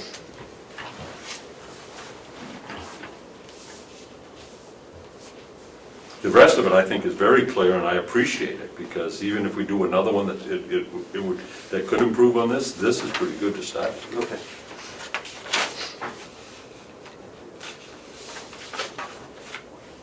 Yeah, this is I have a really, little bit of problem with the second tier here. You're looking at it, you'd say the delegation reports to us, and they don't. And the other elected officials report to us, and they don't. No, you're kind of equal. Is That's that what what, that's is that what that line means? You're equal. you know what I But might, the elected officials do report to us. on some things, you know what I would, No, you control, the Board of Commissioners has fiscal oversight and responsibility over all departments, but they don't report to you.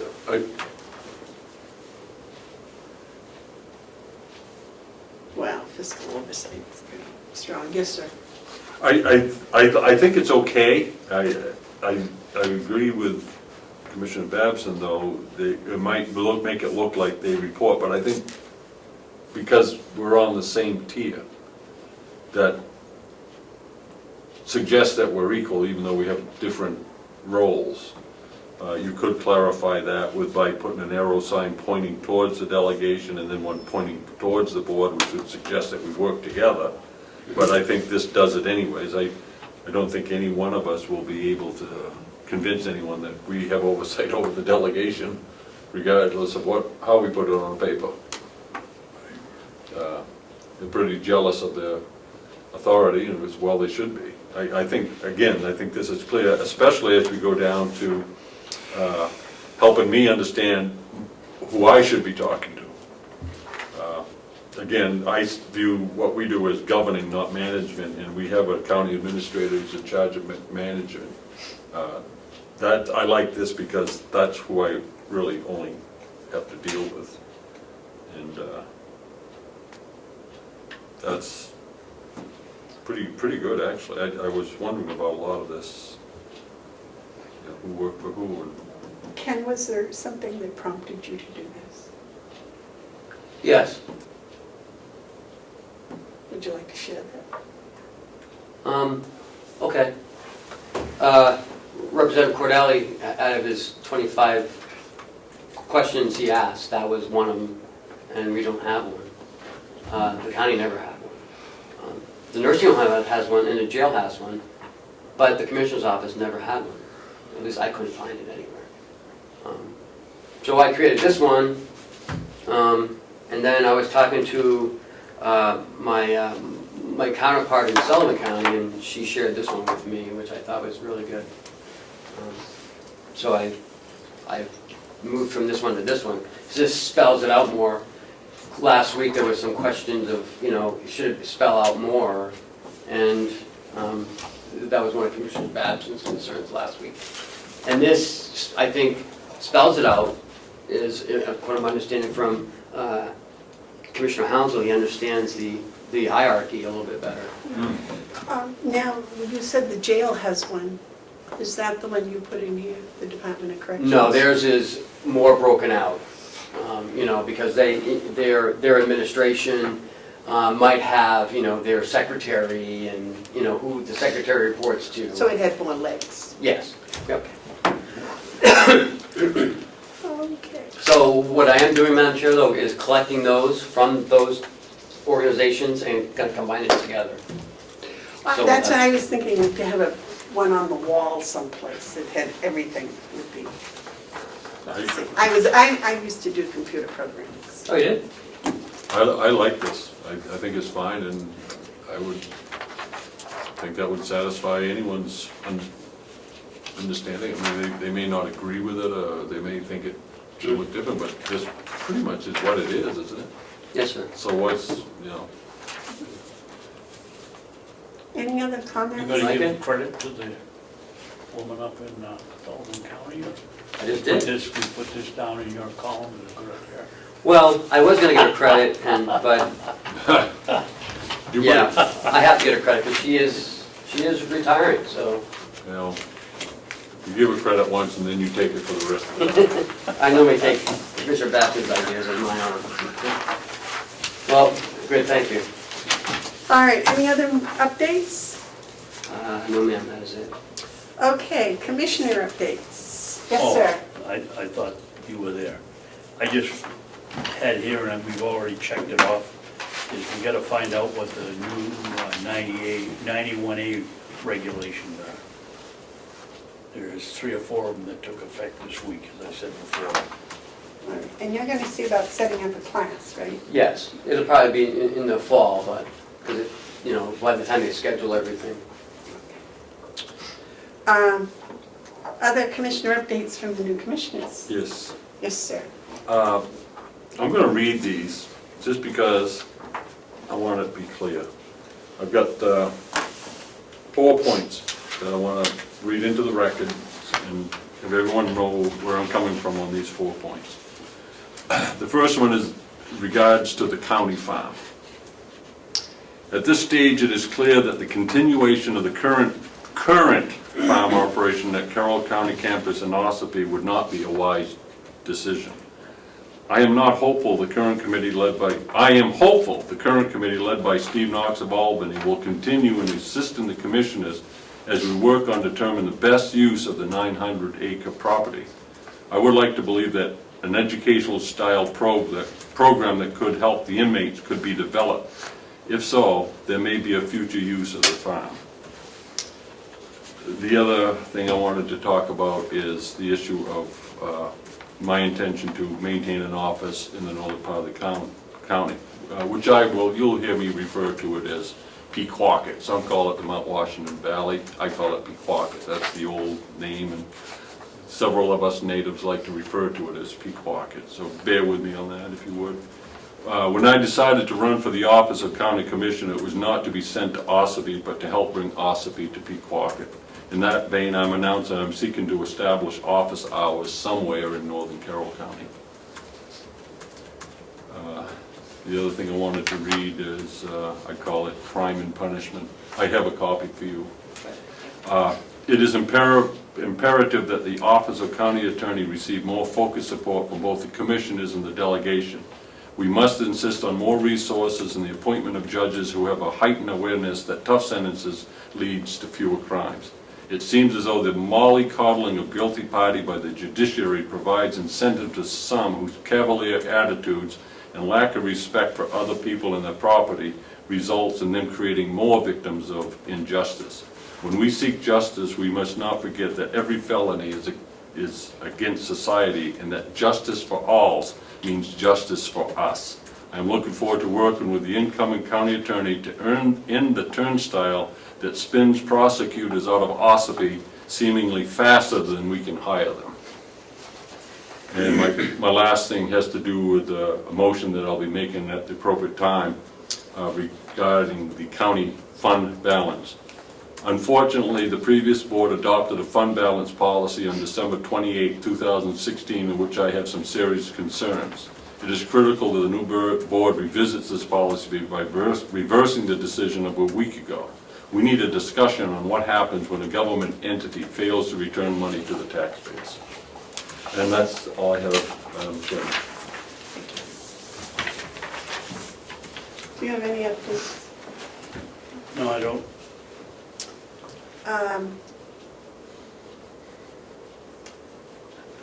I have one. I have spoken with Mr. Keller of, the other name just escaped me, Sun Gardens. And he has prepared a presentation for us. And I was wondering if you could contact him and make a date for him to come and present to us. And What's that on? that's on the solar. Oh, the solar. He's another solar company.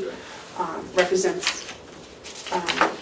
And I also had given you a list of, have you contacted the other four? I have not, Madam Chair. You contacted the first, I contacted the second, there's four more. If you could contact those and see if they have any interest. And I would also, I think it'd be appropriate to invite the delegation to come to these presentations. Do you have a comment on that, either of you? I do. Yeah. We normally do, but they're in Concord, I think, Tuesday, Wednesdays, and Thursdays, so unless we schedule this outside of those 3 days, is that the right Yes. days? Yep. They're never able to come. Have to be on a Monday or Friday, we'd have to change, our meeting days to accommodate that.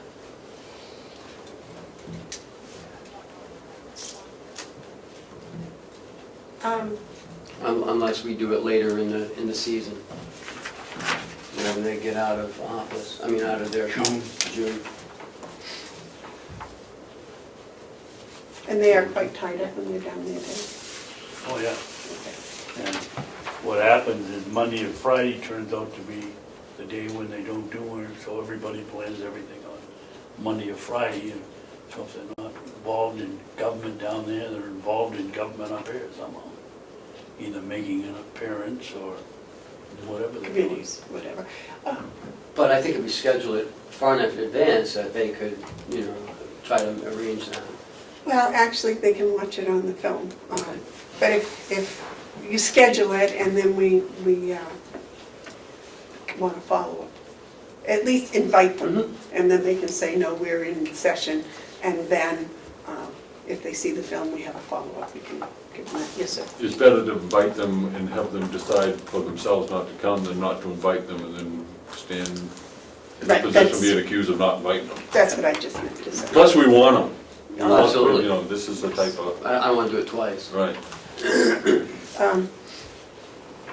Also, I have a motion I would like to make, and that is, I believe it was 2 weeks ago, the former, no, actually, it was a week ago, I believe, the former Board of Commission approved the non-smoking policy. And I would like to make a motion to rescind it, to go back to the smoking policy that has been in place for the past 2 years. I'll second for discussion. Discussion? Well, you made the motion, what's your discussion?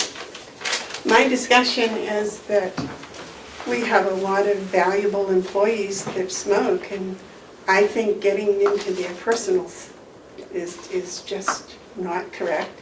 I think we're going to lose some of these employees, and we have a hard enough time keeping good employees that I think the whole smoking issue, there's no, I just think it's a lot of chaos over a very simple problem. I would hope that they would endeavor to quit on their own. I would also be very much in favor of encouraging them to do whatever they can to remove the odor of smoke. When they have been out to the smoking area and they come back into their work, I don't know, brushing their teeth, Banaka, fresh air, maybe wearing a hoodie outside when they're smoking and taking it off when they're inside, things of that nature. But that's my opinion. Anyone else? Yes. Well, when we started this, I was in favor of the non-smoking policy. When it came to the vote, I was not in favor of it. I don't think that the residents should be subjected to the smell of smoke. But I became convinced when you drive over there, all you have to do is go by the smoking area out there, and at any time, there's somebody out there having a cigarette. Then Last week, there were 10 of them out there, and who knows? I think we're gonna lose, my concern is we'll lose good employees, and I don't like that idea. I'd like to see we have a policy, but no smoking in the building, or no smoking around 50 feet of the building. Don't smoke in your car because you smell worse when you get out of the car. And we should adjust it some way, because we're going to lose good workers if we enforce this policy. I concur. Okay, the motion has been made to rescind the no smoking policy that was passed a week ago. And it's been seconded. Is there any further discussion? Yes. I'm gonna vote against it because I wanna see a motion that says we attempt to tweak a non-smoking policy that gives each party some leeway. Yours is we're rescinding the whole policy, and I don't believe somebody should come in stinking of cigarettes and working with a patient in a little small room. Didn't they have a policy, they have a policy, 2 weeks ago they had a policy, right? That wasn't this? I would think that if we amended the motion, I will offer this as an amendment to that we ask that staff continue to work towards a solution to some of the problems created by staff who smoke. Otherwise, I don't want to just drop it. I think we need to be proactive. I think that's very good. We'll put the onus on the staff to come up with a solution. Yeah, yeah. And so I think I made an amendment. If I could get it read back, I don't think there's a second yet. No, I didn't get it all either. Oh. Amend the motion so that staff work toward Eliminating smoking smells. Addressing the concerns that smoking causes at our campus. Yep. Boy, that's a lousy. Is that a second? I'd like to hear it back, see if she got it right. Okay, you're amending the motion so that staff will work toward addressing the concerns that smoking causes on the Carroll County campus. Yeah, and that's an amendment to what's already there. You seconding that? Yeah, I'll second that. So you vote first on the amendment, and then Correct. the thing that Ken's got is. Yes, Joe? I'm just confused. What are we doing? Okay, the motion was made to rescind the no smoking policy. Oh, I got that. It's also been amended that once the no smoking policy's been rescinded, the staff will... Being, The staff always communicates through you. staff being Staff, everyone? yeah. They're Okay. at the nursing home that, Well, involved. no, it's a complex. It's Well- yeah, It's a Okay, the complex. whole campus. campus Okay.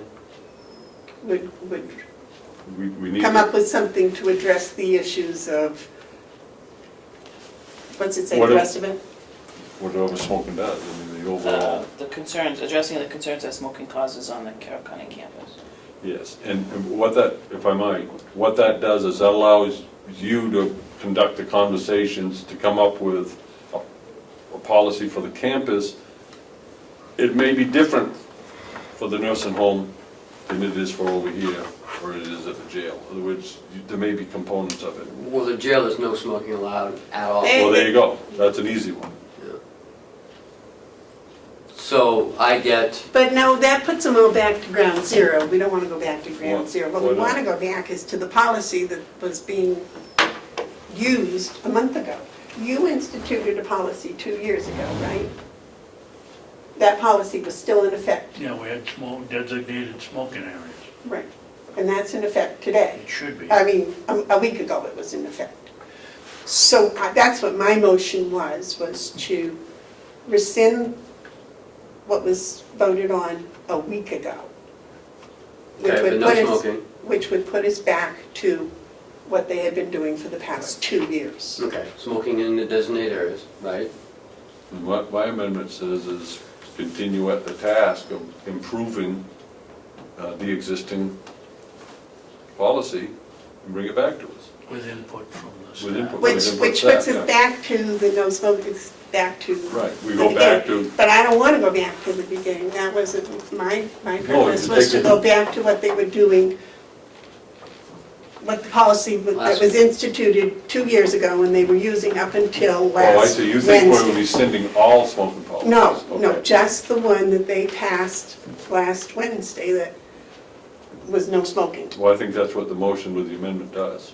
It puts us back to the one that was there 2 weeks ago. Right, but then it also starts the whole process all over again with the staff doing something, and that's the only thing that needed to be addressed was that those people that smoke make an effort to not bring the odor into the buildings they work in. Well, that's one part of it, but I think by opening up to the discussion, we start to see some of the others. I mean, I'm not going to say, my objection to this policy is that it didn't settle right. And so there needs to always be the continuation of improving policies. So the motion as amended allows us to go back to what was in place 2 weeks ago, but it also says, we want you to continue looking at this policy to make it better. But they may not be able to, they make it better, and we can't make it better. Or they make it better if we did this instead of what we just proposed, or what we just rescinded, that might make it better. I agree with Commissioner Babson, we shouldn't just drop it, and it's almost as though we're saying smoking is fine if you do it over here. Well, 2 years ago, the policy that was explain, what was the policy that was instituted 2 years ago? You could smoke on the campus in designated areas, Only. And the jail is not one of them. and the jail was not one of them. So what is wrong with that policy? Well, I don't know, but maybe there's a way to improve it. I'm never going to shut the door on a progressive improvement of any policy. Whatever the policy is, I'm all about reviewing and revisiting policies, because they change, they're not, you can't have a policy unless it's the 10 Commandments in stone. Well, can we review this policy in 6 months? What would we review it whether we haven't had staff do any work on it? I mean, I'm not gonna spend a lot of time myself trying to come up with a policy. I'd like to hear what maybe they'll come back and say, we don't think there needs to be any change. I mean, people shouldn't smoke, but I'm not in the business of telling them not to, but I am in the business of making sure that we have healthy environments also. So there's a balance that I feel that's needed. And just rescinding it and letting it drop is not something I think we should do. I think we need to continue to look at it. The problem with the policy, that if we go back to it, there's a lot of wasted hours out there smoking in designated areas. You go out there any time of day, you'll see the Well, same people. they're only allowed 2 15-minute breaks, right? Well, if you're here and go around there 3 or 4 times a day, you'll see the same people out there smoking cigarettes. They're taking 2, 3, 4, 5 breaks anytime they get. That would. Well, that would that's an be different. administrative problem, isn't it, Ken? Yes. I don't see those people out there, I don't know. But Commissioner Babson does make an effort because he comes up this way, so he sees it. I don't see it. Have you brought it up with the administrators over there? No, I brought it up with the administrator. But we have no smoking policies, so I don't, so now you want me to go back and maybe just get a subcommittee together. I don't care how staff does it, but I don't think we should just drop it, and I don't Okay. want to sit here and. Well, vote. first of all, let's take a vote on the amendment. You want to read the amendment back to us, Ms. Durant, please? Commissioner Hounsel amends the motion so that staff will be working towards addressing concerns that smoking causes on the Carroll County campus. And I seconded it. Yes. Okay, all those in favor of the amendment as written? Aye. Aye. No. Now it's on the main motion as amended. So would you read the main motion With the amendment. Okay. Commissioner Bevard motions to rescind the no smoking policy that was passed on 12/28 and go back to the previous policy. Seconded by Commissioner Hounsel for discussion.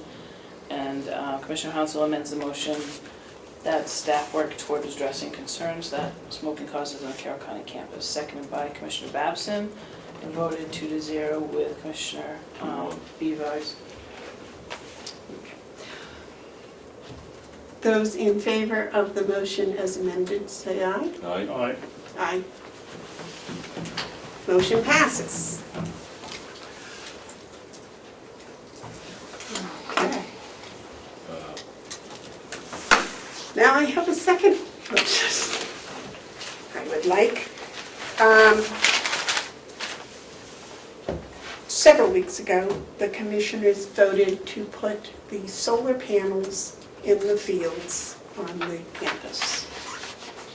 I would like to motion we rescind that motion and we leave it open as to where to put the solar panels, depending upon information we receive from the various solar companies we're contacting.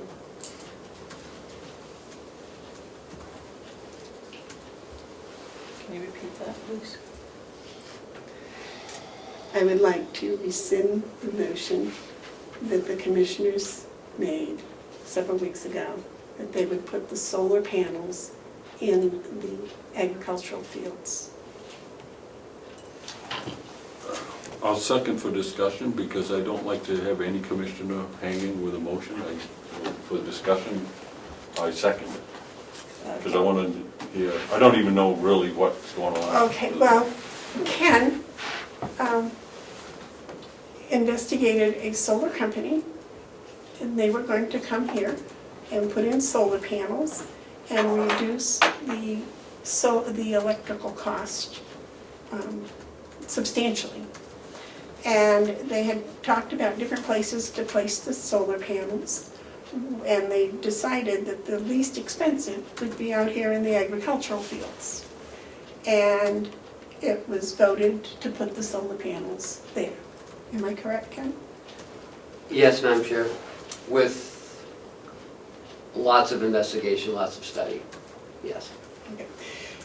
I got a list of solar companies from, what's the name of the commission I gave you? That was from the state anyways. And one of them is doing work in Conway. So I contacted them, it's called Solar Gardens. And they, I talked to them and I said, you know, can you put solar panels other places and give us as good a rate? And the result was, yes, they could. They have prepared a proposal where they would match the rate that the first company, Envision, right, or Revision, had given. And they would do it by putting it on 2 separate parcels in the woods.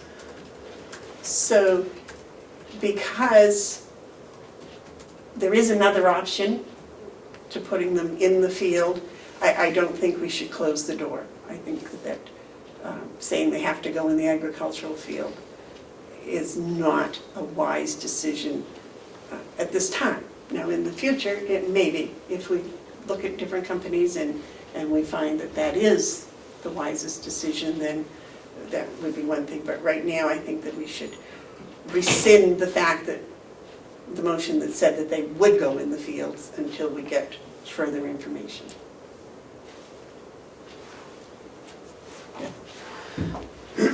So has Sun Gardens come down and made an assessment of the area?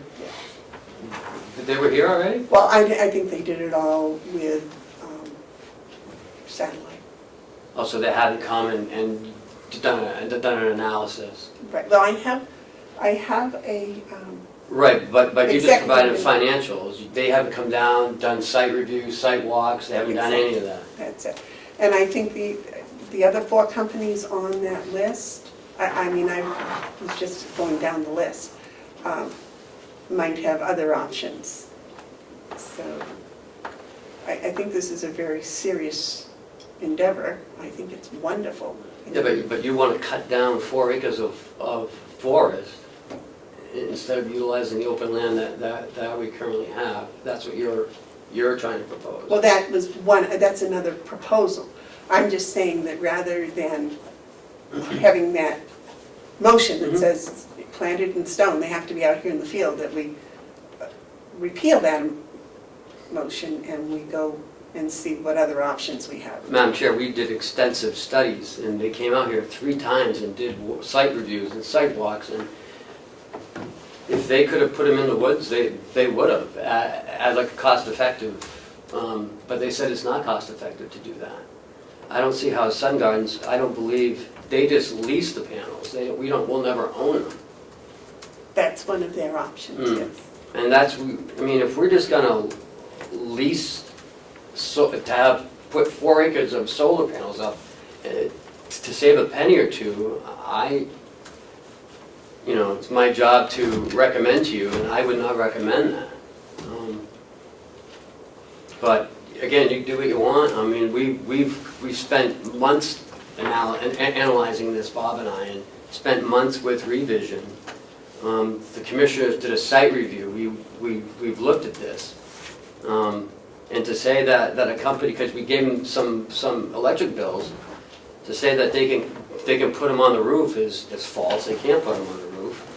And if the board wants to cut down 4 acres of forest, I think we should look at our forest management plan before the board even thinks about that. The hay we're losing is about $1,200. It's the agricultural land. Mm-hmm. Open agricultural land is in short supply everywhere. I don't think in Carroll County. Yes, sir. I'd like to make a motion, it's a higher order, so it's in order. I'd like to make a motion that we make the motion that's on the table, a special order of business for our meeting on February 8th. That gives us enough time to settle this down. I need to get caught up. I understand what you're saying. I like options myself. Well, the motion is to rescind the motion that the solar panels have to go in the fields. That's all. That's not ending any options. We may come back after we hear 2 or 3 different solar outfits and say, oh, yeah, that's where they gotta go. They gotta go in the fields. I'm just saying that by saying they have to go in the field, we've eliminated options. I like to keep my options open. If I might, I'm not saying that I don't agree with you. What I'm saying is I don't have enough information at this point to vote to rescind, because I'm not sure that that's in the best benefit. If we had a month, we're not going to put them out anytime soon. Make this a special order of business. That's better than tabling, because you'd have to have a motion to take it off the table. I know, but if Sun Gardens comes in and does their presentation, and their presentation Suggest that we should put them in the woods. no, they can't Then talk we can about the rescind it. woods because it's already, the statement is there that they have to go in the fields. So if But they- that doesn't mean that they couldn't, if I might. It doesn't mean that they couldn't say, this is what we would do if we put it in the field. However, we suggest that you might consider putting them in the woods. There's nothing that precludes them from saying that. My problem is, I don't want to be recorded as voting something that, with all due respect, may be the best place. I don't know that. Well, that's what I'm saying. I don't know either. It may be the best, but I don't want to put that restriction on these other 5 people, 5 companies that are coming in here. I'd like to have them keep a more open mind. All right, well, I make a motion to make this a special order of business for February 8th. Second.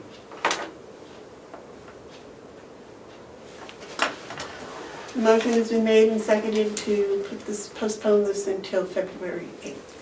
Special order of business, which means it has to be on the agenda. Mm-hmm. It has to be written on the agenda as a special order of business. That ties it back to this motion that's not on the table. It will be in front of us, and it should be on the agenda, written as such, Written as, as it was made, as Commissioner But Bevard. I believe that Sun Gardens is prepared to come and make their presentation before then, but I don't think they'll come. Well, what's that? Well, I don't think they've done it with the woods in mind, they haven't done it with the. They can come and present their woods, and then they make it, convince me to vote yes on February 8th. If they're gonna put it in, not gonna put it in the agricultural fields, what else is here except the woods? Well, I think if, If they have a proposal, put it in the woods, I'd like to hear it. This doesn't That's preclude that they my can't do only- it. If they don't want to come, then that's revealing too. My only criticism of the way we've approached this is we worked with just one outfit. And we, in my estimation, we didn't look at all the options. They may have given us the best program, they may not have. I'm interested, I had Ken get them to give us how much money it would cost per, 100 feet as we go away from the building. You know, somebody else's numbers may be entirely different. I'm in favor of at least keeping our options open and seeing what we can do. We voted to put it out here because that's the only place that Eversource, or whatever, what's it in? Revision could put it. I think the board in its entirety, speaking for Dave and Chris, we wanted it down back where it was out of sight, but if Revision's figures, it was, what, Kenny, $15,000 or? it was the most cost effective to Yes. to place them where they placed them. We had to move it, because they wanted one right out here, we said no. So we We had to went move down it. here and said no. Right, so we had to move it far enough away from site, but still close enough to building where it still made the most cost-effective, sense. We don't need to, to put them a mile away, because forget it, I mean, we're not gonna save any money.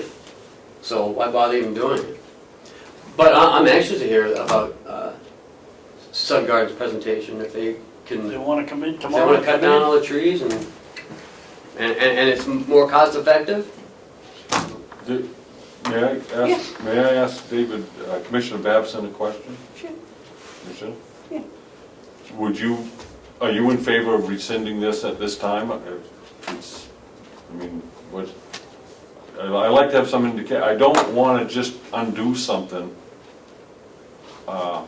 when we can continue on a vein that has been well thought out, maybe not embraced, but well thought out, until we have some idea of what that means. And right now, if we rescind this, as far as what that means to me is we're not going to do a solar array because we rescinded it. And you can bring in whoever you want, everything then becomes new. If we want to go take that step backwards, I'll do that, but that means, by my understanding of it, we do it. There's no solar panel proposal in front of us at all. And I'm not. There is no proposal in front of, Well, there was I no mean, proposal in well, front of well. them except to put them in there. Well, There was okay. no agreement, with the company or anything. I guess I'm not making my point. Extensive research done by, One company. And staff. but it's done. You just said it isn't done. It is done. And it shows savings of $5 million over 40 years. About 900,000. But my point Maybe isn't, 10,000 a year. and my point isn't that it's a good decision or a bad decision. I'm just reluctant to undo something unless I can hook myself to it, and I can't hook myself to it. I don't know that isn't the best place.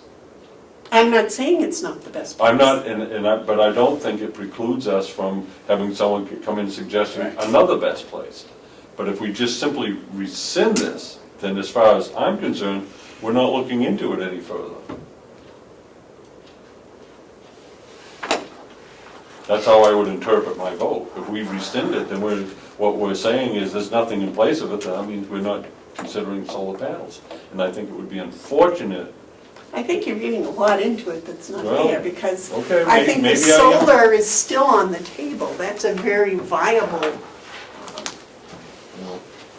I think it's a very viable alternative. And I may, especially for- agree with you on February 8th, but I don't agree with the rescinding something that has had this much thought and effort put into it. Just, you know, we can do it, we can get around it without rescinding it. I'm not, some things we have to check on, but that isn't, in my opinion, one of them. I don't think we should rescind it, I just think we should move forward in investigating a couple other companies. I'm not comfortable with the money we're gonna spend on just one source. So what it is exactly, if I might, that we're rescinding? See, that's how green I am to this thing. I don't know. The placing of solar panels in the particular fields that they chose. Might be a good decision. It may be, but it We're may, rescinding it, then it's not a decision. We were saying it wasn't a good decision if we rescinded it. it may be at the time. And right now, I don't think it was, because I think it precludes a lot of other options. I'm like Dave, I think that we should look at some other companies and see what their options are. The other thing too is, you know, we've got open agricultural land, and if once you put something like solar panels in it or houses, it's all done.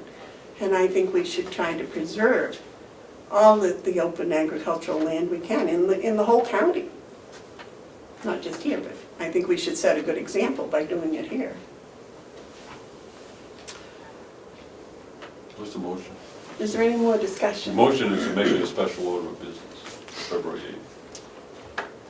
Okay, the motion has been made and seconded to make a special order of business to revisit the original motion, which was to rescind the motion to put the solar panels in the agricultural field.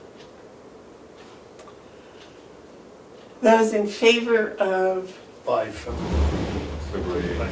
February For the 8th? February 8th meeting. I looked at the calendar, that's a Wednesday. That's a long time. It's also my So birthday. we know you can read a calendar. It's my birthday too. All in favor of waiting till February 8th? Say aye. Aye. No. Motion is passed.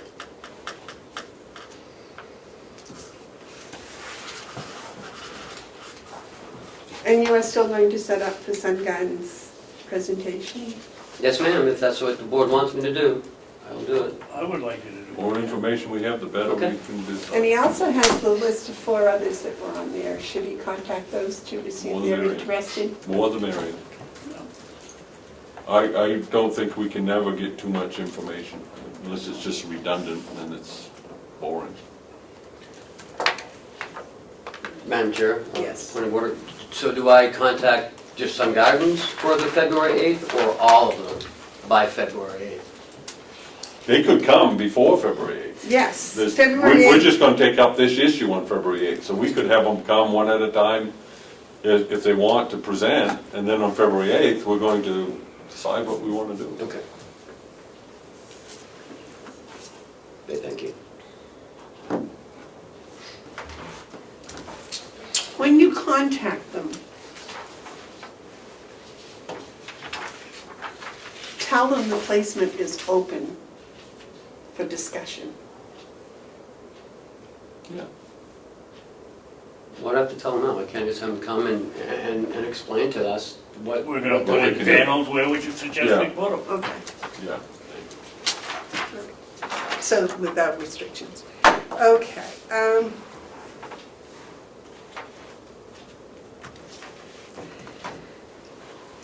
The last thing that I had under updates here, I think, is it's my understanding that the commissioners evaluate some of the personnel. No. You only evaluate me. I evaluate all the department heads. All right. And then department heads evaluate their employees. Okay.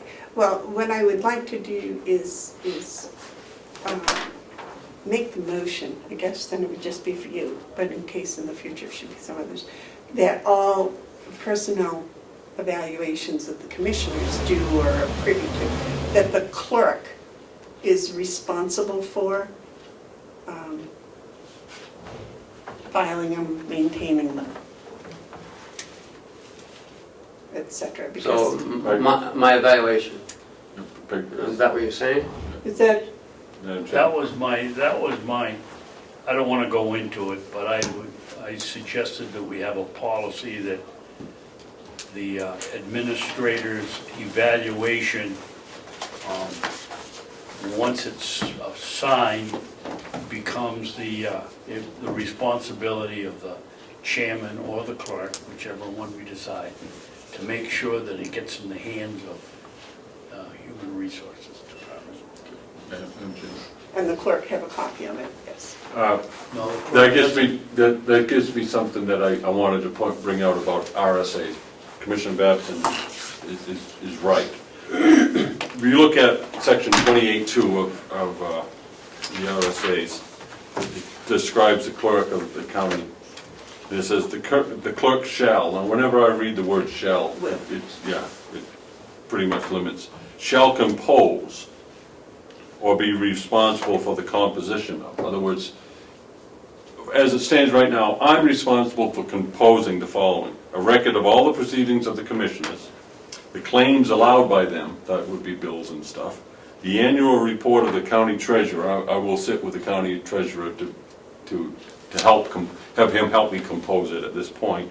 In the proceedings of the county convention, I'll keep those records, and keep on file in a secure location all original papers, claims, and accounts acted upon by the board. That RSA says already, the policy that Commissioner Babson points to, it's already in place. Every document that has to do with this county is kept by the clerk on behalf of the board.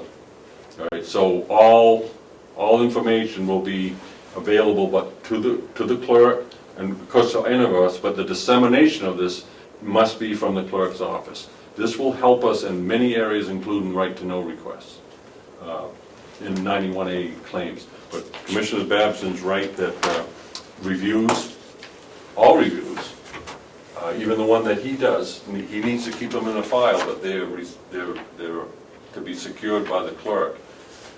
RSA allows that any board member can read any staff's evaluation, can go in, look at someone's evaluation, see how any employee's performing, read it, take note of it, But be aware of it. Mr. Babson was most concerned with the evaluations, and which in this case, I guess, is just the administrators, so that you know that you are responsible Right. for the, is that sufficient policy that it wasn't apparently followed before, is that right?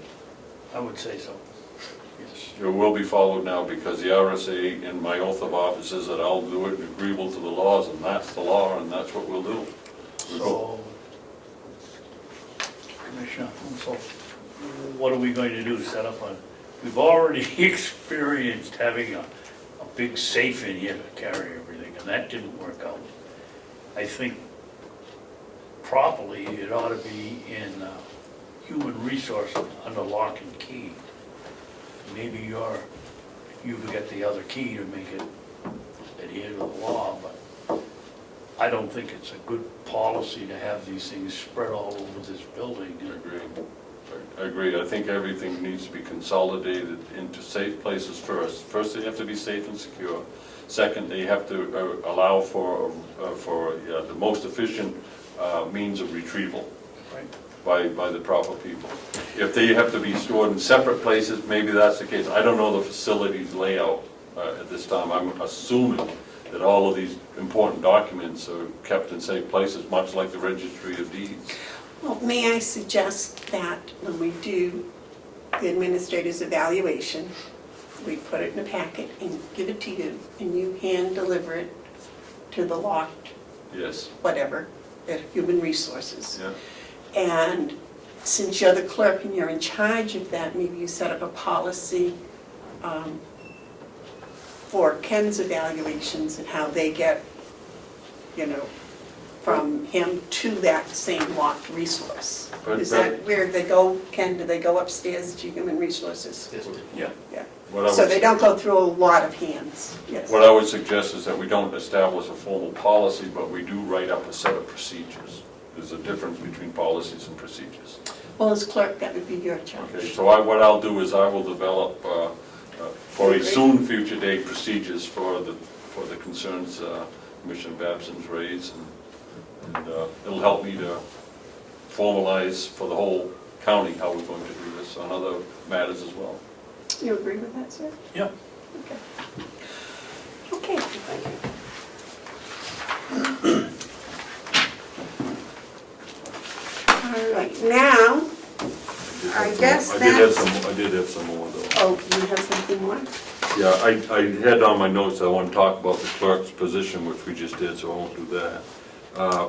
There's, it's my understanding that currently there's a negotiation going on with one collective bargaining unit. Are they, They're in impasse going to mediation. have they declared impasse? You're gonna talk to Chuck. There's been no formal declare of impasse. So this- We have agreed to use the services of a federal mediator on January 17th to review our positions and see if there's any possibility for settlement. How is that not an impasse? If you call in a mediator, that's usually what you do when you're at impasse. To call one before you're in impasse seems premature. I agree with you, but we did not reach impasse, but the negotiator for the union suggested we employ the services, because they're free, of the federal mediator, and we concurred with that. And the lawyers agreed. Big pardon. The lawyers agreed. We were not using the lawyers on site at the time. There was a negotiator for the union who was the representative from AFSCME, and I led the team for the county. Okay. Do we need to appoint a commissioner to go to that negotiation? You asking me? Yeah, because Commissioner Albrin was the commissioner Right. on the team. If the board so chooses, I mean, I don't know if we have to, but it's up to the board. You tell me what you want to do. Yes. I think it's unwise not to have a commissioner involved with negotiations. I think it puts too much exposure on staff who might be assuming this is what the commission would like. I think that puts them in an awkward position, and I don't think you can have the success that you want if a commissioner isn't involved, so that the commissioners can know that they have someone watching over and can report back at that level. I'm concerned that we've agreed to a mediator without first following the steps of impasse. I sit on the Public Employee Labor Relations Board, and it's very, very important that you keep every step with the CBA, the collective bargaining agreement, in place, because you sit in on a few hearings and you see why lawyers get as much money as they do. They can twist things up real tight. And something as simple as accommodating a request for a federal mediator may seem the way to go, but it also opens the door to an unfair labor practice. Just to be forewarned, I would like us to revisit that idea that we would bring in a federal mediator outside of the parameters of the contract that requires impasse to be declared first. You don't bring a mediator in if you don't have impasse. We don't have impasse, we don't need a mediator. What is the date the mediator is coming? 17th of January.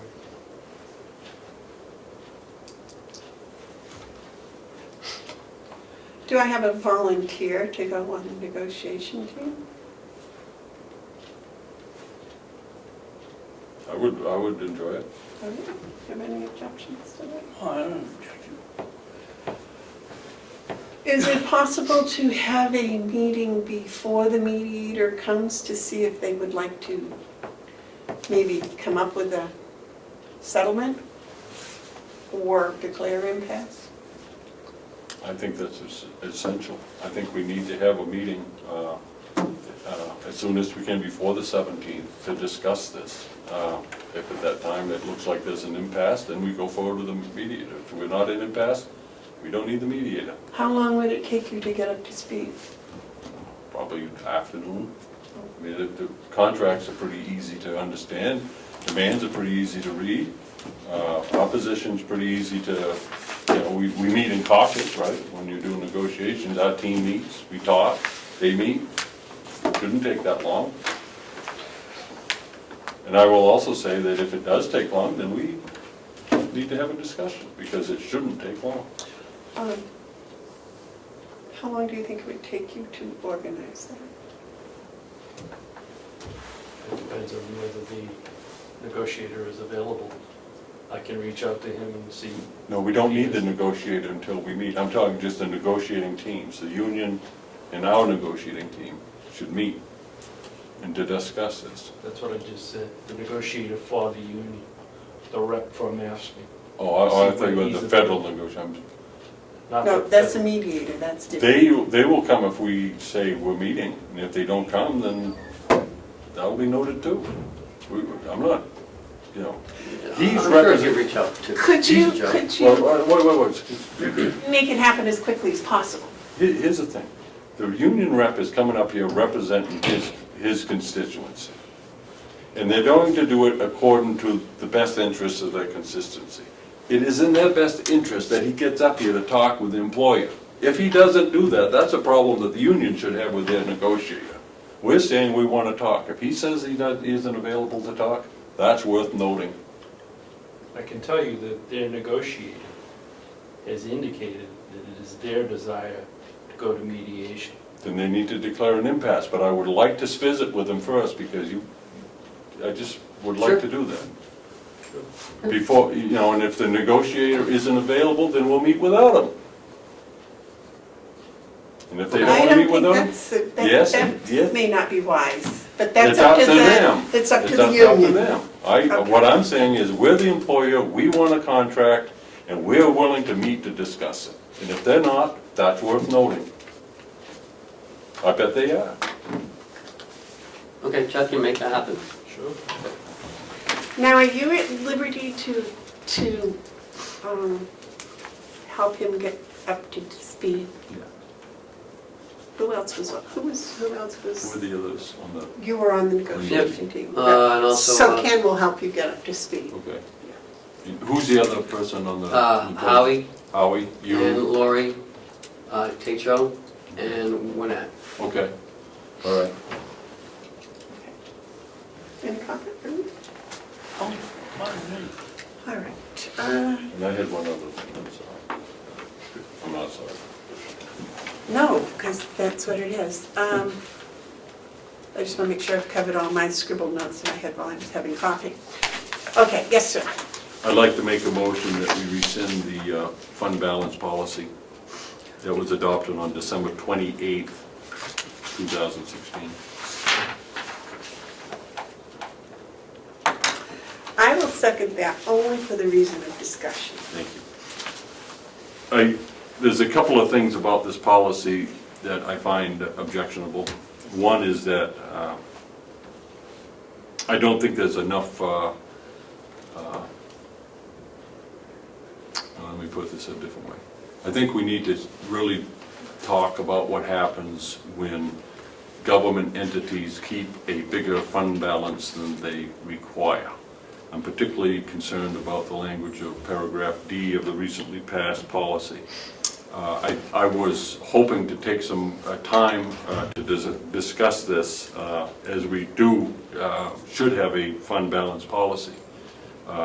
Unfortunately, the previous board passed this before that discussion could be taking place in a manner that didn't require backing away from a policy that, in my opinion, could have waited a week. I'd like to spend some time with discussion about what happens when we are over-aggressive in establishing fund balance goals. That's it. That's the long and short of it. So you object to the quarter of a year amount? Yeah. I believe, from my experience, and I understand county municipal laws differ on fund balances to a degree, but I have spent a lot of years, over the years, on fund balance issues. And I don't say that I know any more than anyone in this room, except that my experience has told me that the argument is between 5 and 10% of your operating budget. I find that it should be about 7.5. That's lean, that's tight, but at the same time, what it does is it brings an awareness that we have to have our belts tightened, and we're not just operating to build a surplus or a fund balance. Fund balance represents money that, in my opinion, is the change that's due back to the taxpayers. And in that sense, they're entitled to their change. Now, we do need to be prepared for unforeseen circumstances. We shouldn't be using fund balance to carry us over or to be a supplement or replacement of TANs. That's not what we do. If we keep taxpayers' money that we don't need because we don't want to pay interest, to me that's the same way as saying to them, you pay the interest on the money that we're keeping that you should have back. It's similar to my objection to the towns that collect taxes in June, that includes payments due to the county, not paying those until December. That affects our cash flow tremendously, and I think that we should push on to get that changed, in some fashion. So I would like to have time with this fund balance question, but I don't want to do it with it hanging over us that this is our goal. I think it's asking for too much, putting aside too much, and it takes the focus on what we should be doing and trying to look at how we might reduce interest costs. And I just find too many parts of it unnecessary and not the right direction. That's all I guess. I can't say much more than that. Mr. Babson, you have a comment? I'll vote against it. We don't have any capital reserve funds, we don't have any contingency funds, we don't have anything, and we have to rely, if the delegation isn't going to give us any of these things that ordinary business would have, we have to rely on our surplus. And we all agree that 7 million is too much. I think the last board all felt 4 million was a figure that we could not only accept, but we could build a little bit of a surplus on it. It wasn't going to come back. We weren't going to have it in 1 year. It was going to be a 3 or 4 or 5 year program to get it back. I will stick with $4 million. I think the 4 million was what was figured for the fourth of a year, is that right? Correct. And it would change as the budget went up over time. Am I correct in my understanding of that? Yes. You had something, Ken? No, ma'am. My feeling on this at this stage is that the figure should be 2,250,000 or not more than 2,500,000 would be sufficient fund balance to maintain the operation of the county. I think 4 million is too much, and I think 3 million is too much. And this is how I feel about it, but that's, I think $4 million salting away, they're planning on salting away $4 million of taxpayers' money into the coffers that we don't need. It's sending a real bad message to people who are trying to expand their businesses and their enterprises and their endeavors. We got to understand that when we take $4 million out of the private money supply, that has an impact on private people. If we don't need it, why are we taking it? And I don't think we need 4 million stashed in the bank. Now I do something. Yeah. I think 2.5 million is too low. Maybe there might be a happy medium between 4 and 2.5. You know, I think 3 months worth of net expenses is realistic.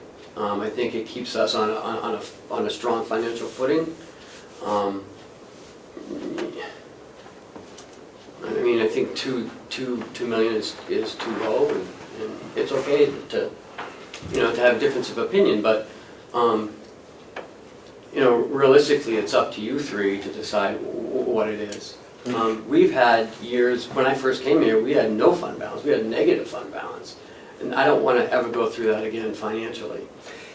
I also believe that because we do not have a good reputation in financial institutions around here, as showed by the fact that we only had one bid for the TAM, that if we have a little more aggressive policy of keeping a fund balance, that it's going to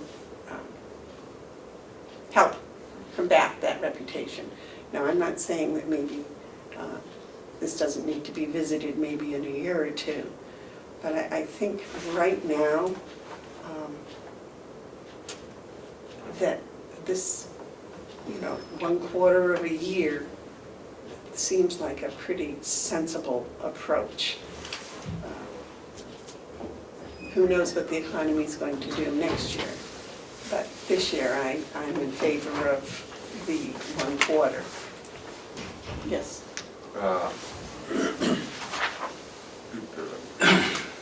Mr. Robichaud points out something. We haven't had a fund balance in some time. I don't know if we have one now. Yes, sir. If we do, it's the first time in years. And my understanding is it's a little bit more than $1 million, perhaps, which is good direction, good change. So why not aim realistically? We're talking about $4 million, and so that's going to be easily achieved. And Well, not how this do- year. Well, yeah, but how again do we achieve it? What's the process of achieving a $4 million fund balance and maintaining it? If we're at 1.4 now, what's the process of getting to 4? We're 2.1 now. We're 2.1? Okay, so we're about where I think we should be. What's the process of getting to 4 million? How do we get to 4 million? What was your plan? To continue as we did last year with conservative revenue estimates and a conservative budget, which we produced for this year as well. My original recommendation was 7.5 million, but I am very conservative. And we settled on 4 million, and I thought that was acceptable. But I don't, given the volatility of the economy and what's happening at the national level, I'm not comfortable with a $2 million fund balance. But the money to bring that up to the 4 million was coming from, if I recall, the surplus.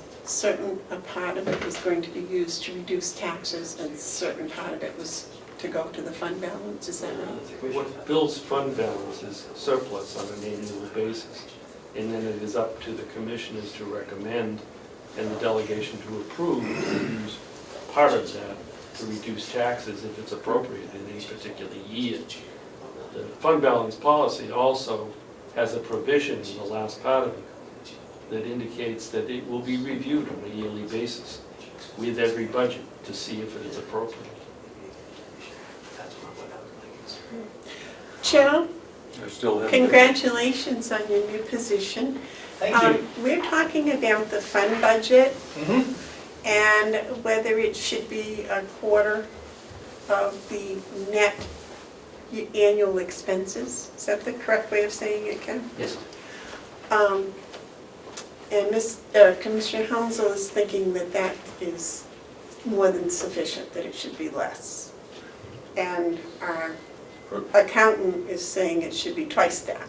But So do you have an opinion? At the moment, I don't, because I want to review those with the people here. But I think we're headed in the right direction.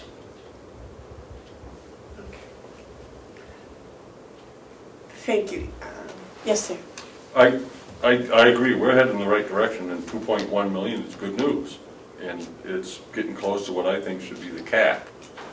The reason I think it could be the cap, because if I understand the answer to how do we build a fund balance, is by budgeting in such a way that you're hoping for a surplus. Now, you can always hope for a surplus, but when you have a target of 4 million, you may actually be budgeting for a surplus, and that's my concern. that we budget in such a way that we produce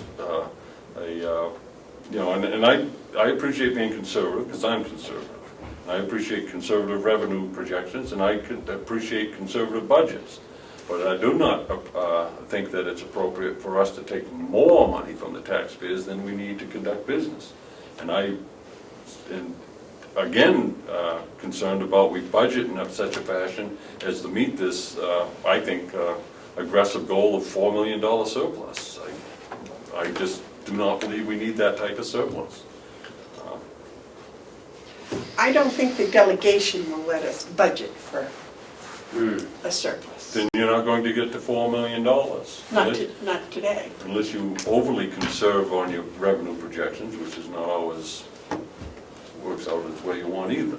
I think you gotta have real budgets and real revenue projections favored to the conservative side, and if you have a surplus, that's good news. But to budget for it and to plan for it and to have a target as high as 4 million, when, I can't. And I think the reason is you want to avoid tan-ins. I don't believe that. Well, what do you need the fund balance for? So if things goes right and you have a surplus, why do you need a $4 million fund balance? My own opinion, Yeah. I think banks look at this as a financial stability. That's why our interest rate was 2.8 last year. Mm-hmm. Because we had just come through 2015. It was a bad year. They didn't think we were financial stable. And yet this year is 1.5%, and it probably has to do with that you have a $2 million budget surplus. That they're feeling a little more confident that we're on our way. And I think we are on our way. And I think we're being too aggressive in taking that much money out of the private sector to put into government to look good in front of the banks. Okay.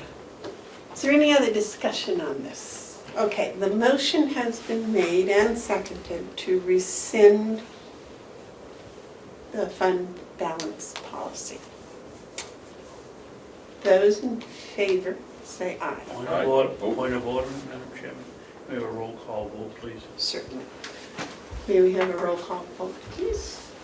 Commissioner Hounsel? Yes. Commissioner Bevard? No. Commissioner Babson? No. Okay, the motion has been defeated. And I think we should go to public input and then your yellow folder, because you said it was all non-public, is that right? Yes. It was all non-public. So I have session 3 is to review the non-public minutes. So could we have any public input? Yes, sir. So we heard from Commissioner Hounsel and his opinion on the farm, and I wanted to see if Commissioners Babson and Bevard want to continue with the farm. I'll answer that. You're not going to answer for me. I will for me. Okay. I believe that the farm should be kept agricultural. I think we should do everything we can to preserve the historical farm. I think we should listen carefully to the recommendations that we're going to get from the farm committee and move forward. Bottom line, I think we should maintain some sort of agricultural experience here on the campus. Your comment, sir? I'm not so interested in the historical reference of it, but we're here for hopefully 70, 80 years, and then there's another shift coming along. At some point, somewhere along the line, this land is going to be very valuable and going to be needed for agriculture. When I was chairman of the Agriculture Committee, they used to tell us if New England was bombed, we could sustain ourselves in the state of New Hampshire for 3 days. It's a risk. We've seen from the figures from the study committee that we're making a little bit of a profit, even if we're losing a little bit. The place is too valuable to put into anything else but agriculture.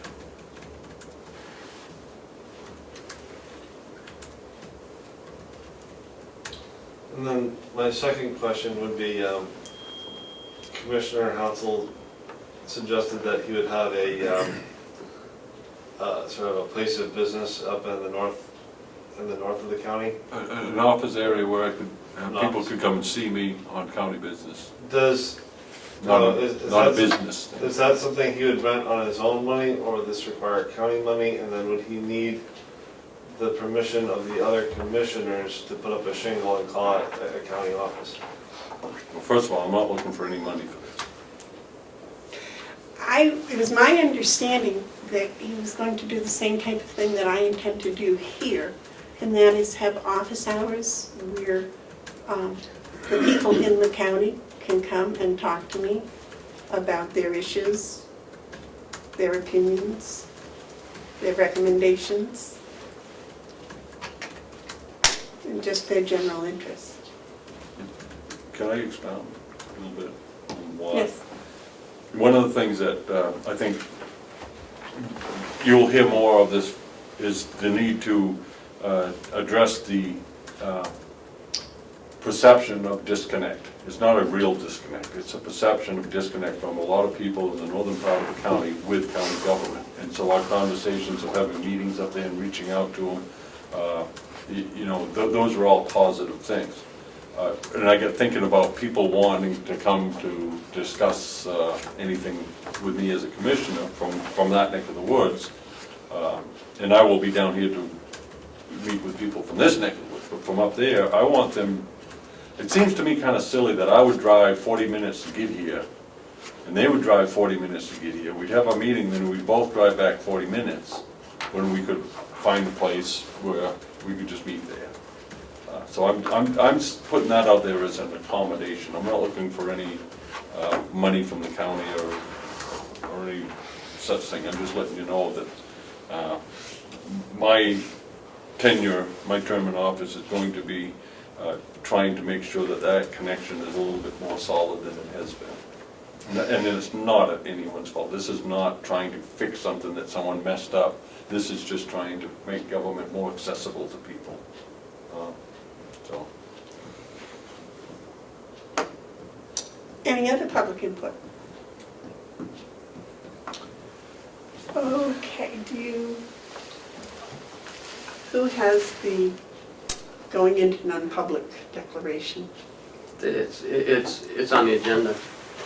I know, but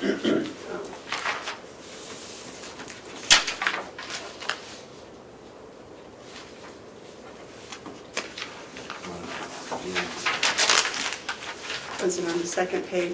I Yes, got ma'am. lost. It's on the second page. It's on the back. Oh, it's on the back. Okay, so you want to read that, Dave?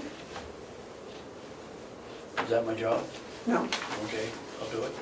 just, you usually do it. I move to, we go into non-public sessions 1 and 2. On the 91, RSA 91A32, parentheses B, the hiring of any person as a public employee. And section 3, 91A3, paragraph 2C, matters which if discussed in public would likely affect adversely the reputation of any person other than a member of the body or agency itself. I think now that I look at this, I think one of the new things is we have to give a reason other than these 91A things of why we're going into public session. I think, but I may be wrong. No, you have to, you're right. You have to give the reason. Oh, But that does do the reason. Yeah. That does it. The first one says the hiring of any person, so that's a reason. And the second one is, And is it discussed in public? Reputation of any person.